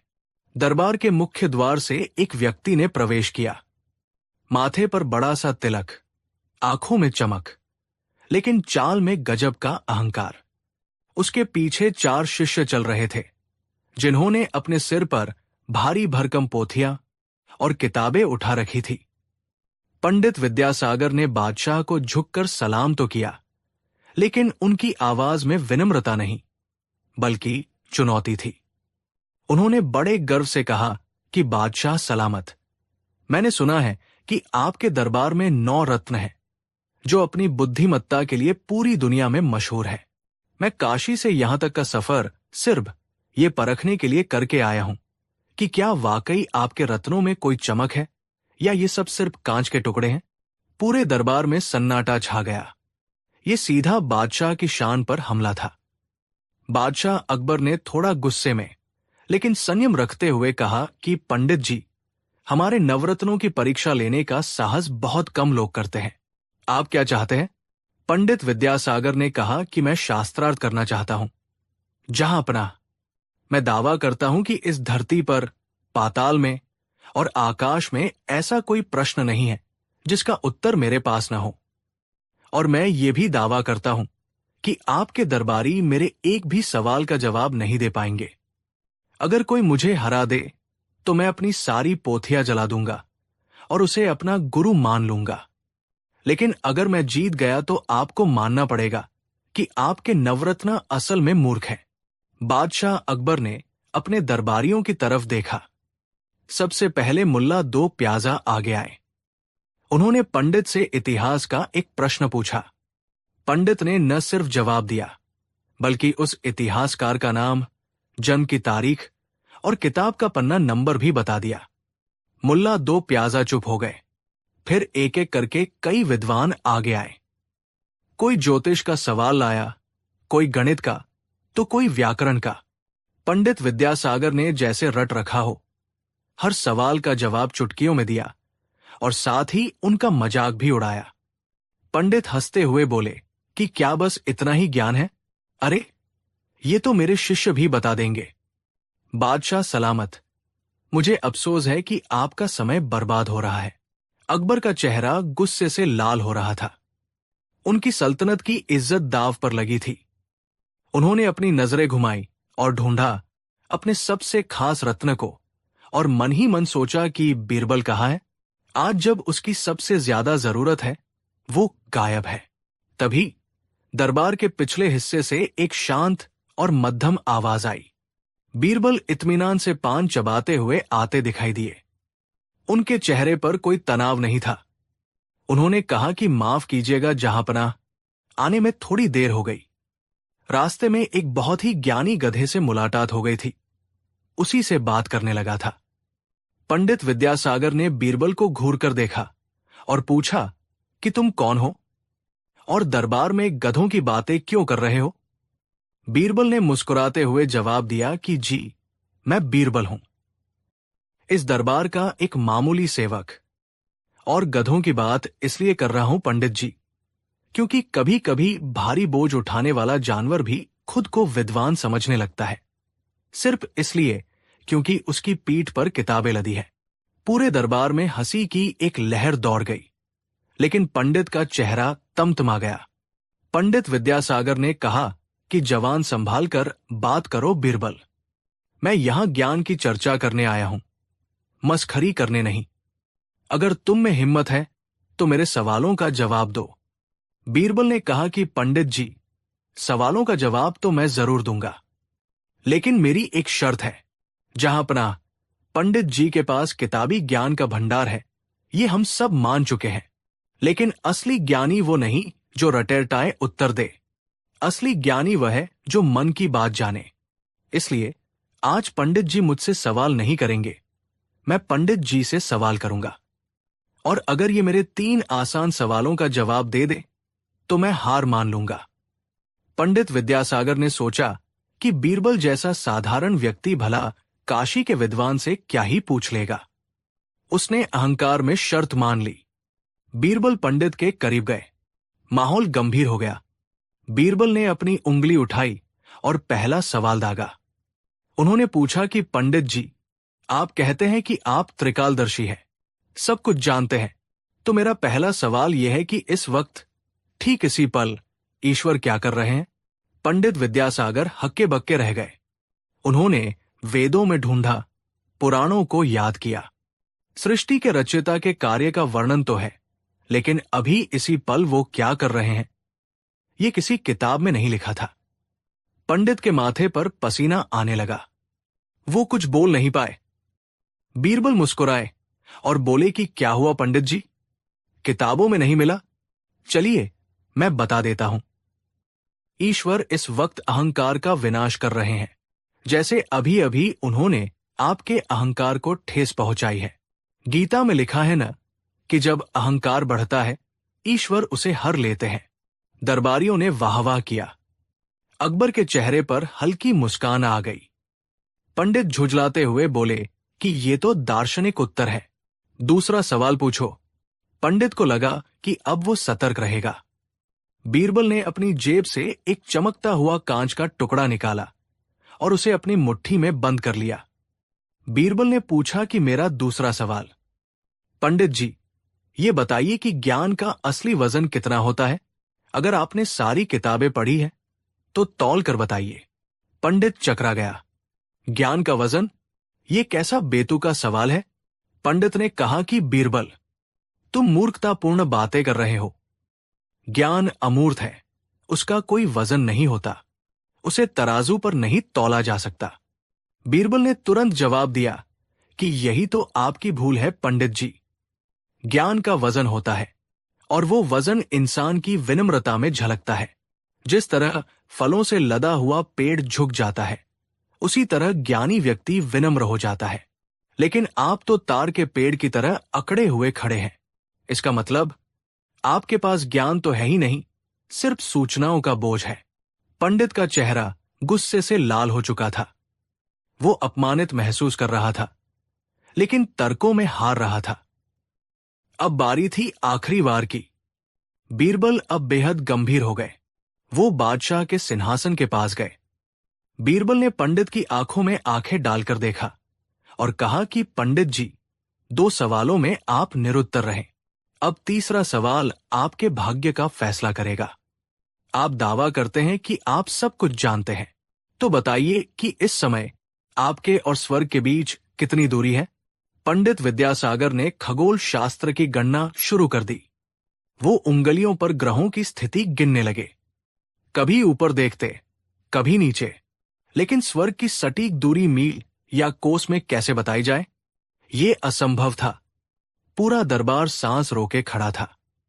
घड़ी की टिक टिक सुनाई दे रही थी। हार मानकर पंडित चिल्लाया कि ये असंभव है। कोई भी जीवित व्यक्ति सटीक दूरी नहीं बता सकता। ये प्रश्न ही गलत है। बीरबल ने शांत स्वर में कहा कि प्रश्न गलत नहीं है पंडित जी, आपका नजरिया सीमित है। उत्तर बहुत सरल है। स्वर्ग और आपके बीच की दूरी है सिर्फ एक सच और एक नेक काम की। पंडित ने हैरानी से पूछा कि क्या मतलब? बीरबल ने समझाया कि मतलब ये कि जिस पल आप अपना अहंकार त्याग कर सच स्वीकार कर लेंगे कि मैं सब कुछ नहीं जानता और किसी जरूरतमंद की मदद करेंगे, उसी पल आप स्वर्ग का अनुभव करेंगे। स्वर्ग आसमान में नहीं, संतोष और सदाचार में है। लेकिन आप उस दूरी को अपनी किताबों के पहाड़ से नाप रहे थे। बीरबल के इस उत्तर ने पंडित को अंदर तक झकझोर दिया। वो समझ गया कि उसने शब्दों को रटा था, लेकिन उनके अर्थ को कभी जिया नहीं। किताबों का बोझ तो उसके शिष्यों ने उठाया था, लेकिन अज्ञानता का सबसे भारी बोझ वो खुद अपने मन पर लेकर चल रहा था। पंडित विद्यासागर की आंखों में आंसू आ गए। वो आगे बढ़ा और उसने बीरबल के पैर नहीं बल्कि हाथ पकड़ लिए। पंडित विद्यासागर ने कहा कि बीरबल, मैंने पूरी दुनिया की किताबें पढ़ी, लेकिन आज तुमने मुझे जीवन की किताब का वो पन्ना पढ़ा दिया जो मैं कभी देख ही नहीं पाया। तुम सही कहते हो, मैं ज्ञानी नहीं, मैं बस एक चलता फिरता पुस्तकालय था। असली ज्ञान तो तुम्हारे पास है, जिसमें सरलता है, विनम्रता है। फिर पंडित बादशाह अकबर की ओर मुड़ा और कहा कि जहांपनाह, आपके नवरत्न कांच के टुकड़े नहीं हैं। बीरबल वो कोहिनूर है जिसकी चमक के आगे मेरा किताबी ज्ञान फीका पड़ गया। मैं अपनी हार स्वीकार करता हूं।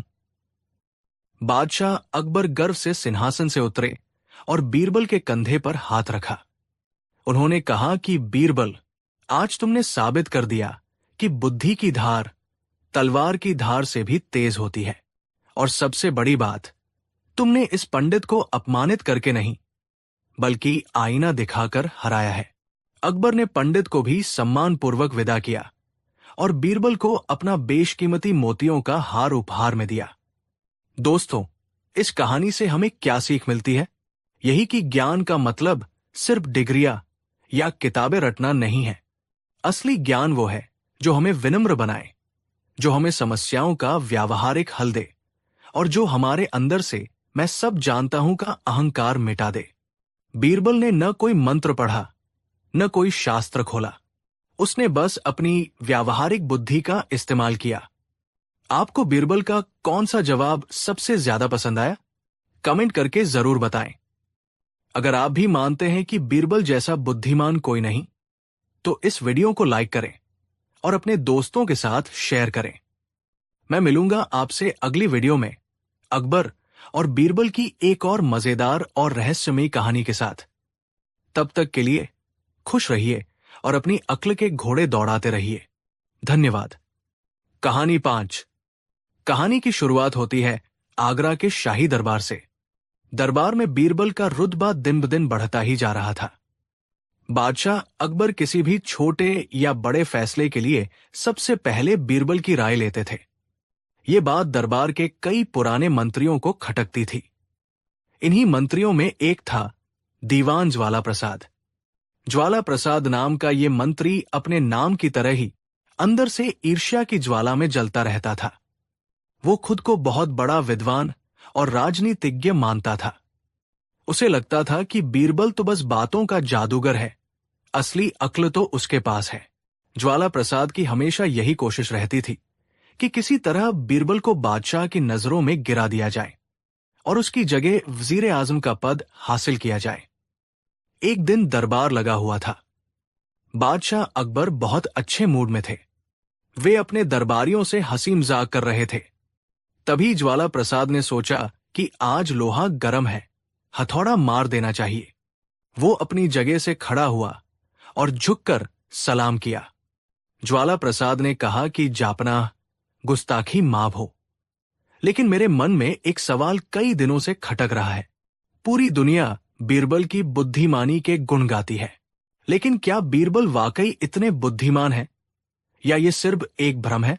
मुझे लगता है कि हमारे दरबार में बीरबल से भी ज्यादा वफादार और काबिल लोग मौजूद हैं, लेकिन उन्हें कभी मौका नहीं मिलता। अकबर समझ गए कि ज्वाला प्रसाद फिर से बीरबल के खिलाफ कोई चाल चल रहे हैं। अकबर को भी कभी कभी अपने दरबारियों की परीक्षा लेने में मजा आता था। उन्होंने मुस्कुराते हुए पूछा कि दीवान जी, आप क्या कहना चाहते हैं? क्या आपको लगता है कि आप बीरबल से ज्यादा काबिल हैं? ज्वाला प्रसाद ने सीना तान कर कहा कि बेशक जापना, अगर मौका दिया जाए तो मैं साबित कर सकता हूं कि बीरबल सिर्फ लफ्फाजी जानते हैं, जबकि असली वफादारी और काम करने की क्षमता मुझ में ज्यादा है। अकबर ने मन ही मन सोचा कि आज इस जलन का इलाज करना ही पड़ेगा। अकबर ने ज्वाला प्रसाद और बीरबल दोनों को एक साथ देखा और कहा कि ठीक है, आज हम फैसला कर ही लेते हैं कि हमारे दरबार में सबसे वफादार और सबसे अक्लमंद कौन है। लेकिन यह फैसला बातों से नहीं होगा, एक इम्तिहान से होगा। ज्वाला प्रसाद खुश हो गया। उसने सोचा कि इम्तिहान चाहे जो भी हो, मैं बीरबल को हरा ही दूंगा। अकबर ने ऐलान किया कि कल सुबह हम शाही तालाब पर मिलेंगे। वहां एक विशेष परीक्षा होगी।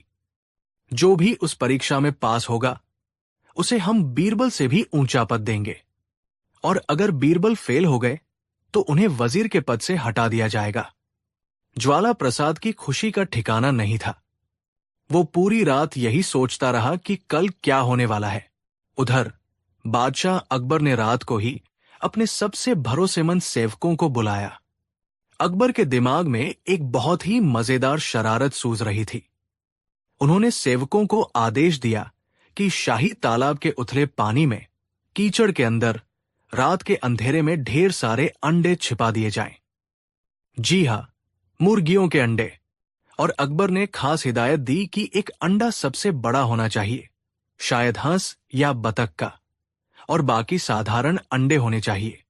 सेवक हुक्म मानकर चले गए और उन्होंने तालाब के अलग अलग कोनों में अंडे छिपा दिए।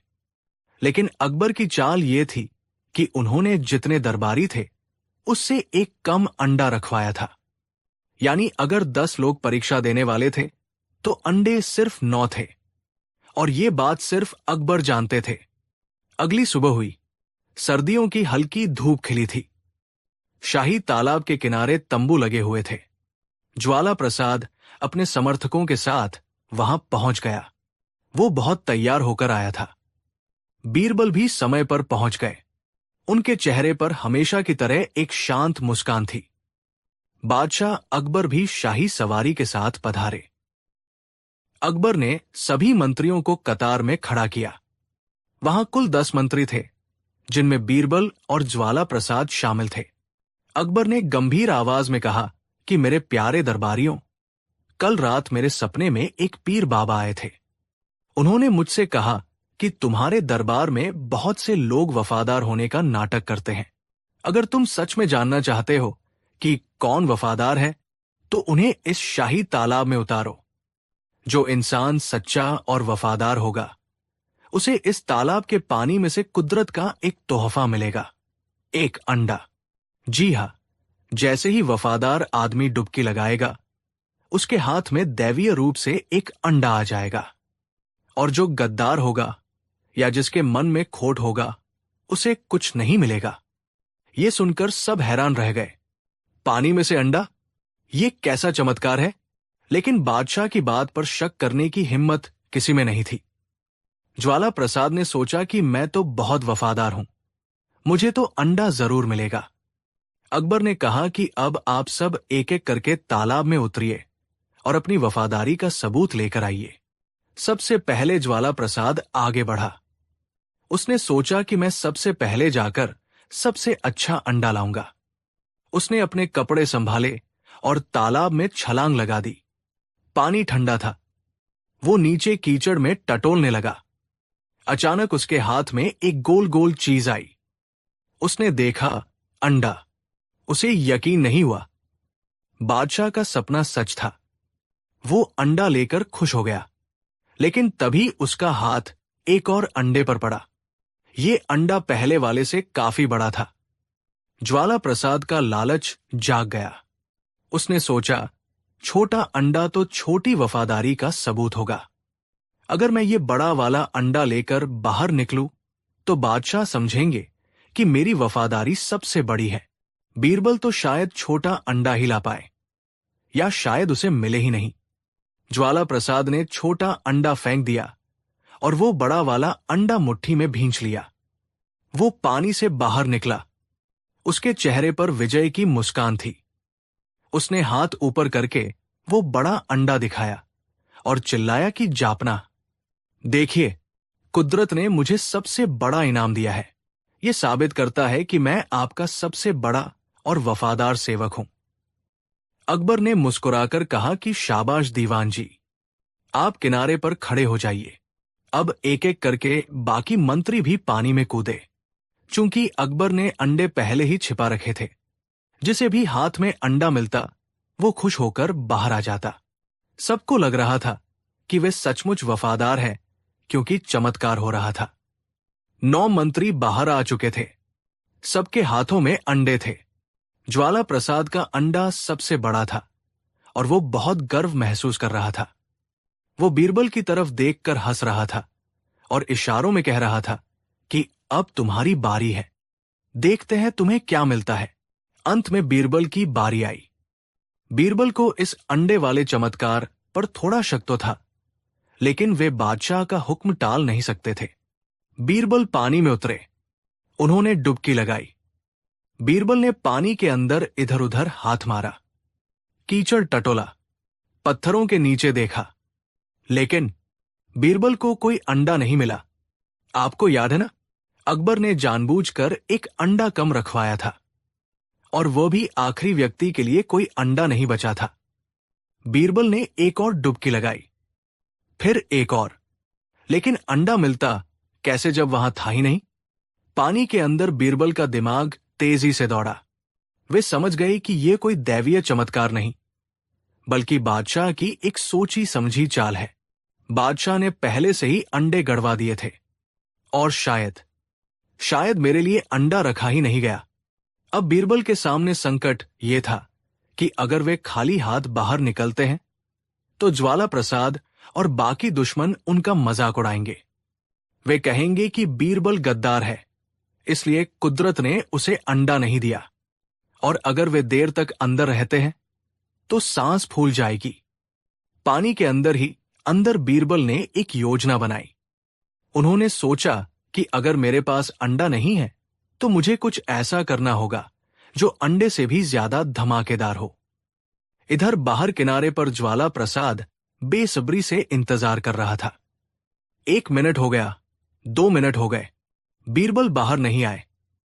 ज्वाला प्रसाद ने बादशाह से कहा कि जापना, देखा आपने, बीरबल को इतनी देर हो गई, जरूर उसे अंडा नहीं मिल रहा है। इसका मतलब साफ है, उसके मन में पाप है, वो गद्दार है, कुदरत ने उसे नकार दिया है। मेरी वफादारी देखिए, मुझे सबसे बड़ा अंडा मिला है। तभी पानी में हलचल हुई। बीरबल का सिर पानी से बाहर आया। सबकी नजरें बीरबल के हाथों पर थी। बीरबल के दोनों हाथ खाली थे। ज्वाला प्रसाद जोर जोर से हंसने लगा। उसने कहा कि देखिए दरबारियों, देखिए जापना, बीरबल खाली हाथ है, इसकी पोल खुल गई। ये नाकाबिल है, ये गद्दार है, इसे अंडा नहीं मिला। हम सब वफादार हैं और ये धोखेबाज है। बीरबल ने अपने चेहरे पर शिकन तक नहीं आने दी। वे धीरे धीरे पानी से बाहर आए। उनका बदन भीगा हुआ था। वे ज्वाला प्रसाद के पास गए, फिर बाकी मंत्रियों को देखा जिनके हाथों में अंडे थे। ज्वाला प्रसाद ने तंज कसते हुए कहा कि अरे बीरबल, शर्मिंदा क्यों होते हो? मान लो कि तुम हार गए। देखो, मेरे हाथ में कितना बड़ा अंडा है, ये मेरी महानता का सबूत है। और तुम्हारे हाथ बिल्कुल खाली। अब बताओ, बादशाह को क्या मुंह दिखाओगे? बीरबल ने एक पल के लिए सबको देखा। फिर उन्होंने अपनी कमर पर हाथ रखा, अपनी गर्दन को अकड़ाया और अचानक जोर से आवाज निकाली, कुकड़ूकू, कुकड़ूकू। पूरा दरबार सन्न रह गया। बादशाह अकबर भी चौंक गए। बीरबल ये क्या कर रहे हैं? पागल तो नहीं हो गए? ज्वाला प्रसाद की हंसी रुक गई। वो हैरानी से बोला कि ये क्या बदतमीजी है बीरबल, तुम मुर्गे की तरह क्यों बांग दे रहे हो? बीरबल ने फिर से बांग दी, कुकड़ूकू।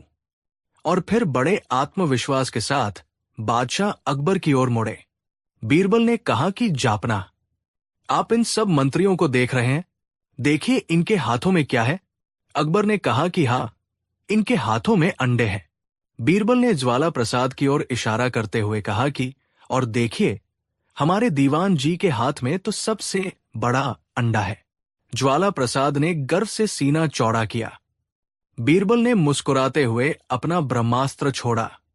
उन्होंने कहा कि जापना, ये तो हम सब जानते हैं कि अंडे कौन देता है। अंडे सिर्फ मुर्गियां देती है। चूंकि इन सभी मंत्रियों ने अंडे दिए हैं, इसका मतलब ये साबित होता है कि ये सब आपके दरबार की मुर्गियां हैं। और हमारे दीवान ज्वाला प्रसाद, जिन्होंने सबसे बड़ा अंडा दिया है, ये तो सबसे बड़ी मुर्गी साबित हुए हैं। दरबार में हल्की हंसी शुरू हो गई। ज्वाला प्रसाद का चेहरा पीला पड़ने लगा। बीरबल ने आगे कहा कि जहांपनाह, अब आप सोच रहे होंगे कि मुझे अंडा क्यों नहीं मिला। तो बात सीधी है, जहां इतनी सारी मुर्गियां हों, वहां उनकी देखभाल के लिए और उन्हें अनुशासन में रखने के लिए एक मुर्गा, रूस्टर का होना बहुत जरूरी है। मैं वही मुर्गा हूं। और जैसा कि दुनिया जानती है, मुर्गे अंडे नहीं देते, वे सिर्फ बांग देते हैं और मुर्गियों की रक्षा करते हैं।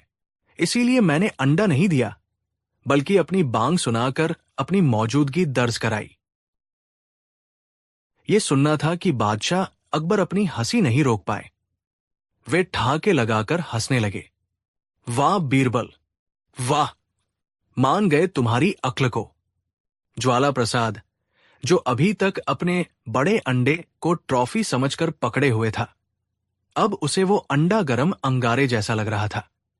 उसे समझ आ गया कि बीरबल ने उसे बड़ी वफादारी के चक्कर में बड़ी मुर्गी बना दिया है। बाकी मंत्री भी, जो अपने अंडों पर इतरा रहे थे, अब शर्म से उन अंडों को छिपाने की कोशिश कर रहे थे। एक पल पहले जो अंडे वफादारी का सबूत थे, अब वे मूर्खता की निशानी बन गए थे। अकबर ने हंसते हुए कहा कि बीरबल, तुम सचमुच लाजवाब हो।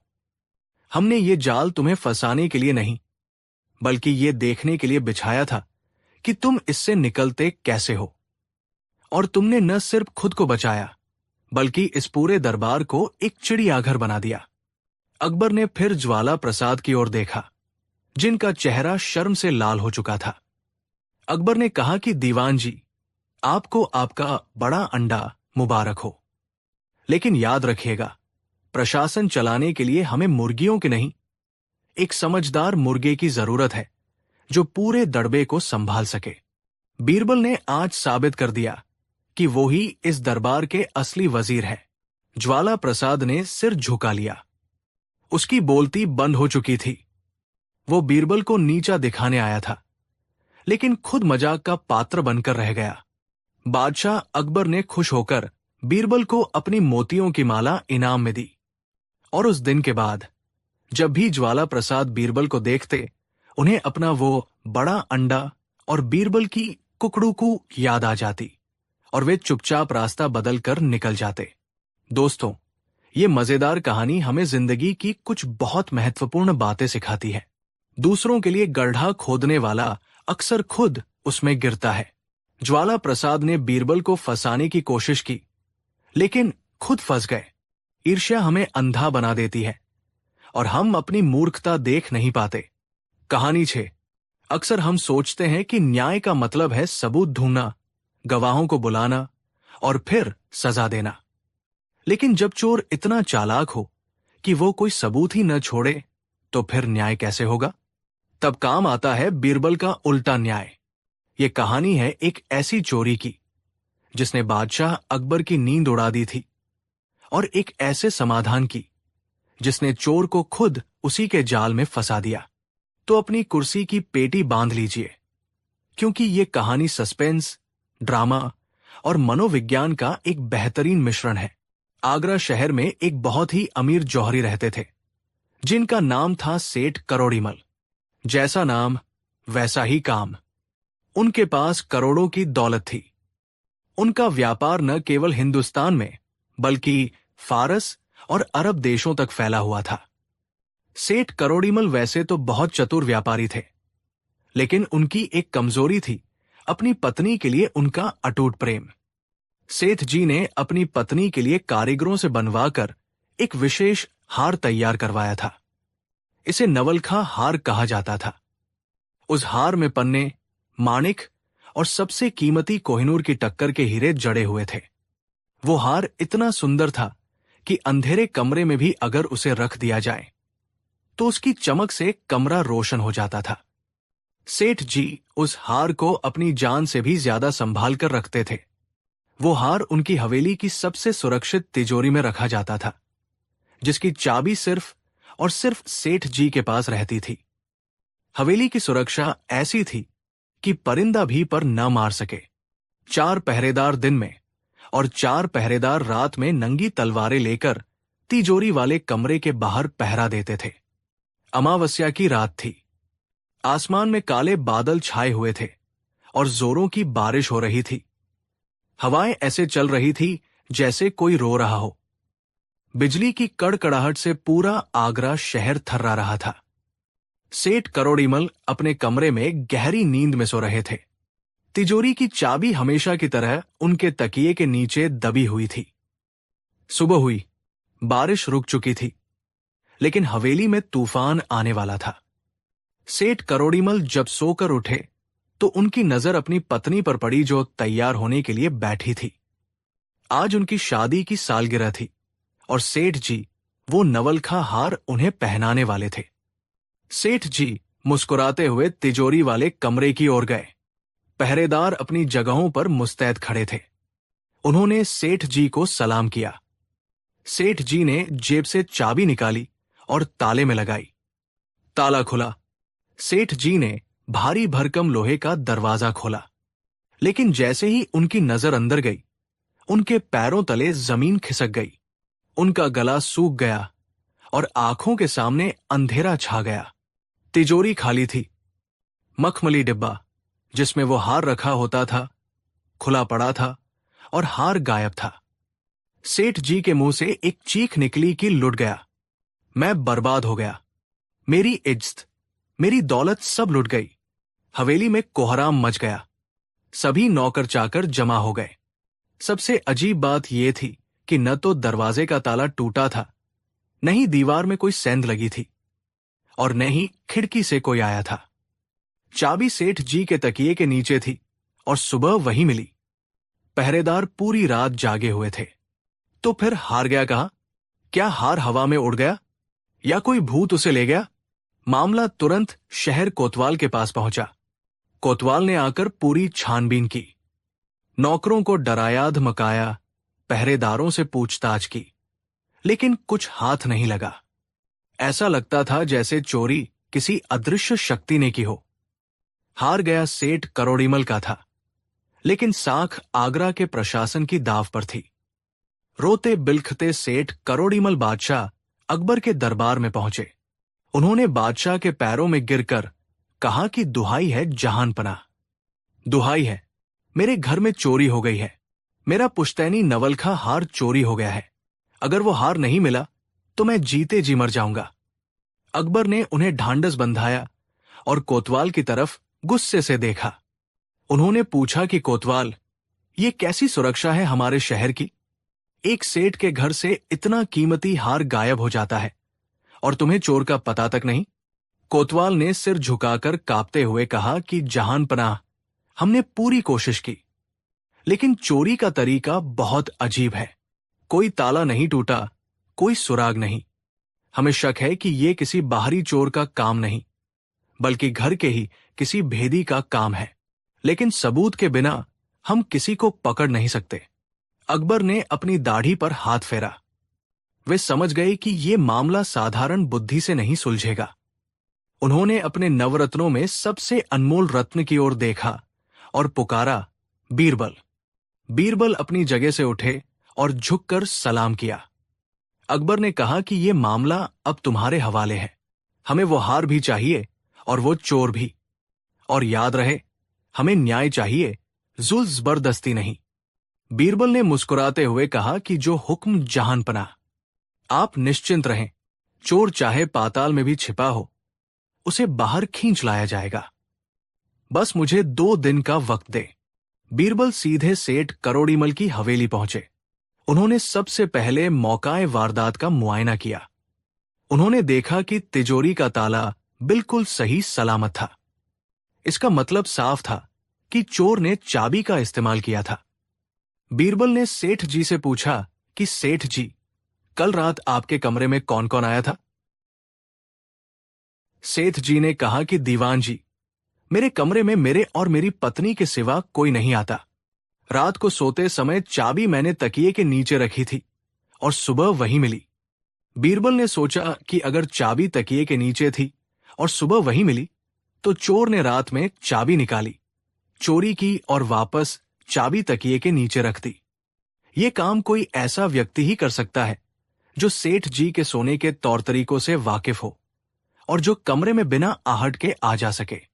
बीरबल ने घर के सभी नौकरों और पहरेदारों को एक लाइन में खड़ा किया। कुल मिलाकर 4 लोग ऐसे थे जिन पर शक की सुई घूम रही थी। पहला रामू, जो पिछले 15 सालों से घर का रसोइया था और सेठ जी को रात में दूध देने कमरे में जाता था। दूसरा कालू, जो सफाई वाला था और जिसके पास घर के हर कोने की खबर रहती थी। तीसरा भीमा, जो मुख्य पहरेदार था और जिसके पास रात की सुरक्षा की जिम्मेदारी थी।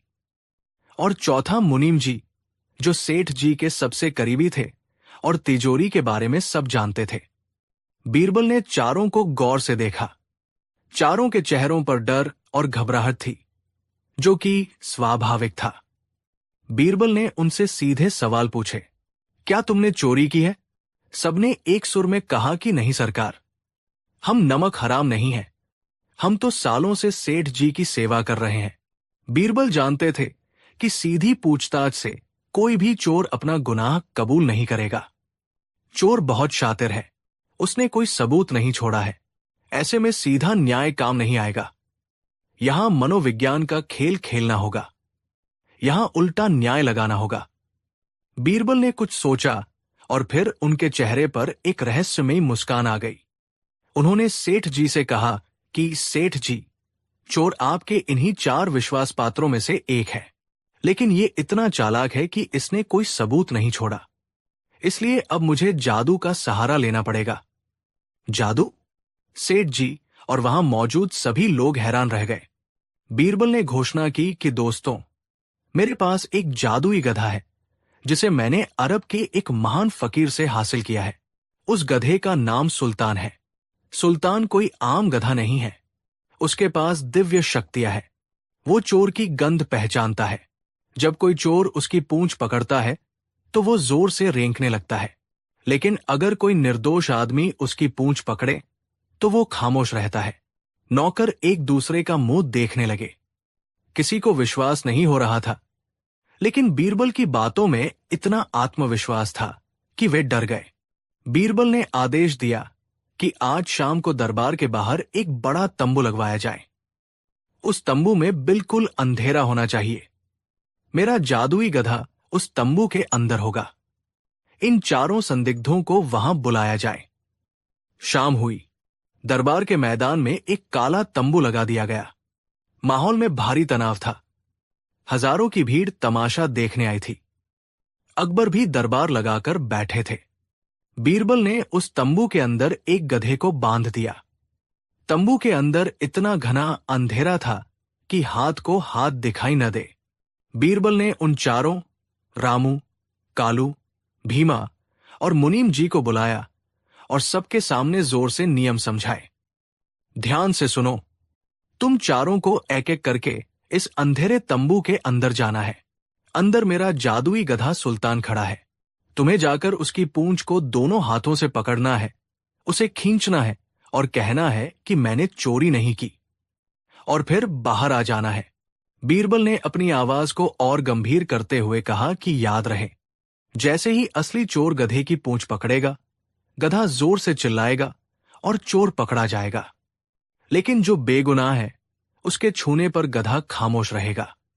ये उस फकीर का वरदान है। ये सुनकर चारों के पसीने छूट गए। अब यहां बीरबल का उल्टा न्याय शुरू होता है। बीरबल ने एक ऐसी स्थिति पैदा कर दी थी जहां चोर को लगा कि वो फंस गया है। जरा सोचिए, चोर के दिमाग में क्या चल रहा होगा। चोर मन ही मन सोच रहा होगा कि ये तो बड़ा खतरा है। अगर मैंने अंदर जाकर पूंछ पकड़ी तो ये जादुई गधा चिल्लाने लगेगा और मैं रंगे हाथों पकड़ा जाऊंगा। बीरबल बहुत पहुंच वाला आदमी है। हो सकता है सच में गधे में कोई जादू हो। लेकिन एक मिनट, तंबू के अंदर तो बिल्कुल अंधेरा है। कोई भी कुछ देख नहीं सकता।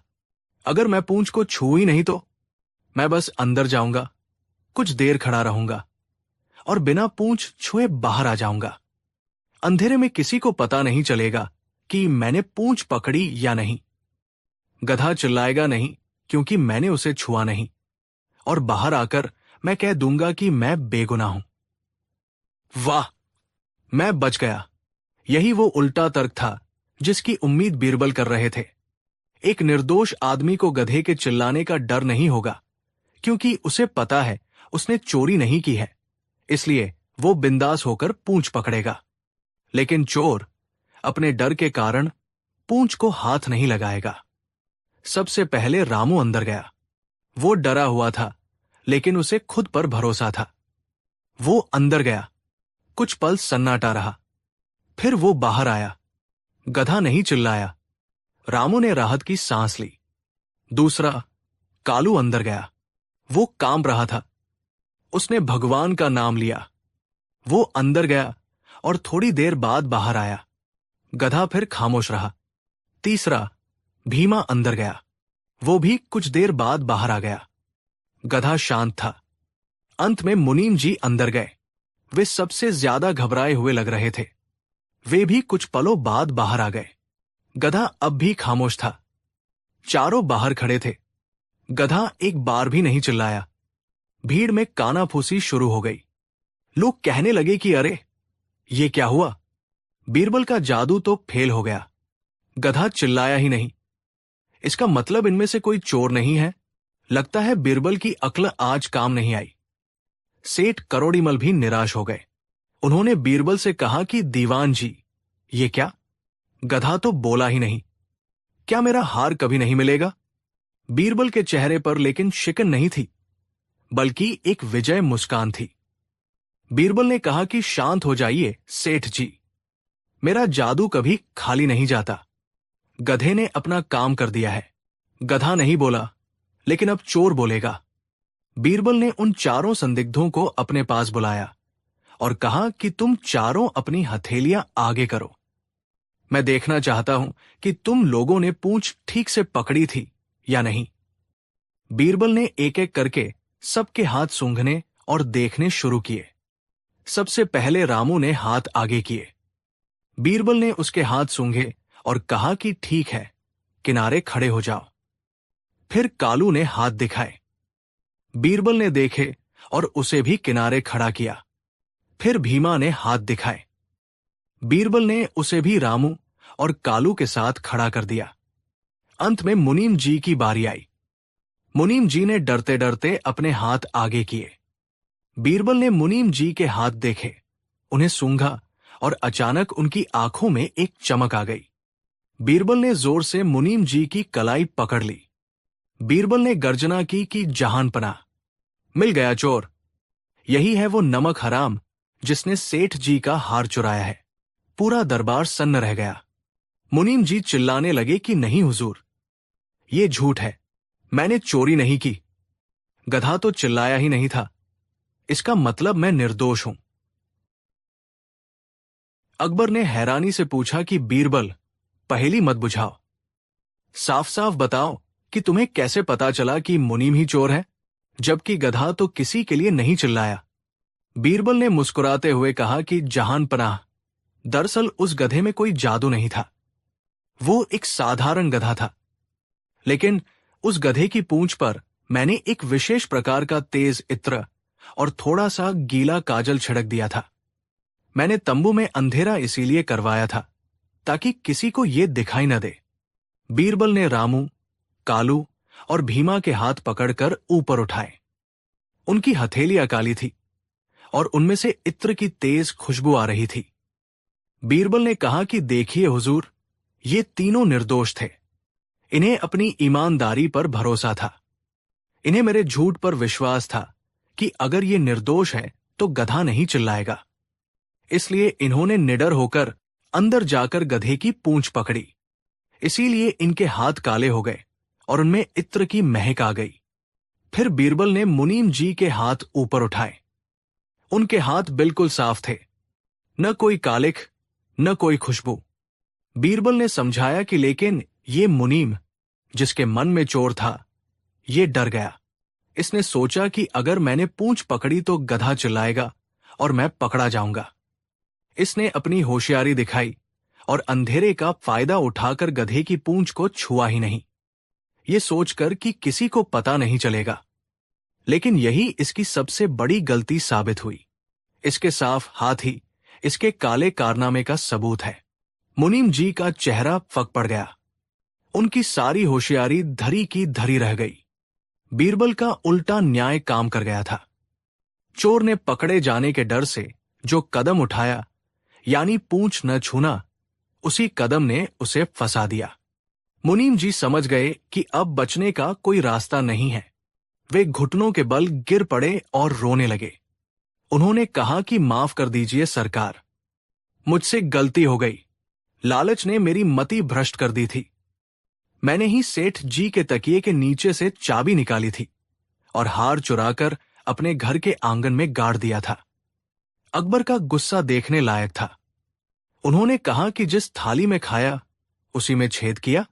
मुनीम, तुमने भरोसे का कत्ल किया है। सैनिकों, इसे ले जाओ और कारागार में डाल दो और इसके घर से हार बरामद किया जाए। थोड़ी ही देर में सैनिकों ने मुनीम के घर से वो नवलखा हार बरामद कर लिया और सेठ करोड़ीमल को सौंप दिया। सेठ जी की आंखों में खुशी के आंसू थे। उन्होंने बीरबल के पैर पकड़ लिए और कहा कि दीवान जी, आप सच में महान हैं। आपने न सिर्फ मेरा हार वापस दिलाया, बल्कि मेरे घर को एक आस्तीन के सांप से भी बचाया। बादशाह अकबर बीरबल की इस चतुराई से बेहद प्रसन्न हुए। उन्होंने बीरबल को अपने गले से लगाकर अपनी शाही अंगूठी इनाम में दी। अकबर ने पूछा कि बीरबल, तुम्हें यह विचार कैसे आया? बीरबल ने विनम्रता से कहा कि जहानपनाह, मानव स्वभाव बहुत विचित्र होता है। एक ईमानदार आदमी को डर नहीं लगता, लेकिन एक अपराधी का डर ही उसका सबसे बड़ा दुश्मन होता है। मैंने बस उसके डर को हथियार बनाया। जब सीधा रास्ता बंद हो गया तो मैंने उल्टा रास्ता चुना। तो दोस्तों, ये थी बीरबल के उल्टे न्याय की कहानी। इस कहानी से हमें ये सीख मिलती है कि अपराधी चाहे कितना भी चालाक क्यों न हो, उसका डर और उसका अंतरात्मा उसे कभी न कभी गलती करने पर मजबूर कर ही देती है। जहां तलवारें और ताकत काम नहीं आती, वहां एक छोटी सी युक्ति बड़े बड़े किले फतह कर सकती है। साथ ही अगर कोई समस्या सीधे तरीके से हल नहीं हो रही है तो थोड़ा हटकर सोचना चाहिए। आपको बीरबल का ये न्याय कैसा लगा? क्या आप भी कभी किसी ऐसे उल्टे तर्क का शिकार हुए हैं या किसी समस्या को सुलझाने के लिए ऐसा तरीका अपनाया है? हमें कमेंट में लिखकर जरूर बताएं। अगर आपको यह कहानी पसंद आई हो तो वीडियो को लाइक करें, अपने दोस्तों के साथ शेयर करें और हमारे चैनल को सब्सक्राइब करना न भूलें, क्योंकि हम आपके लिए लाते रहेंगे ऐसी ही मजेदार, ज्ञानवर्धक और रोमांचक कहानियां। तब तक के लिए हंसते रहिए, मुस्कुराते रहिए और अपनी अक्ल के घोड़े दौड़ाते रहिए। धन्यवाद। जय हिंद।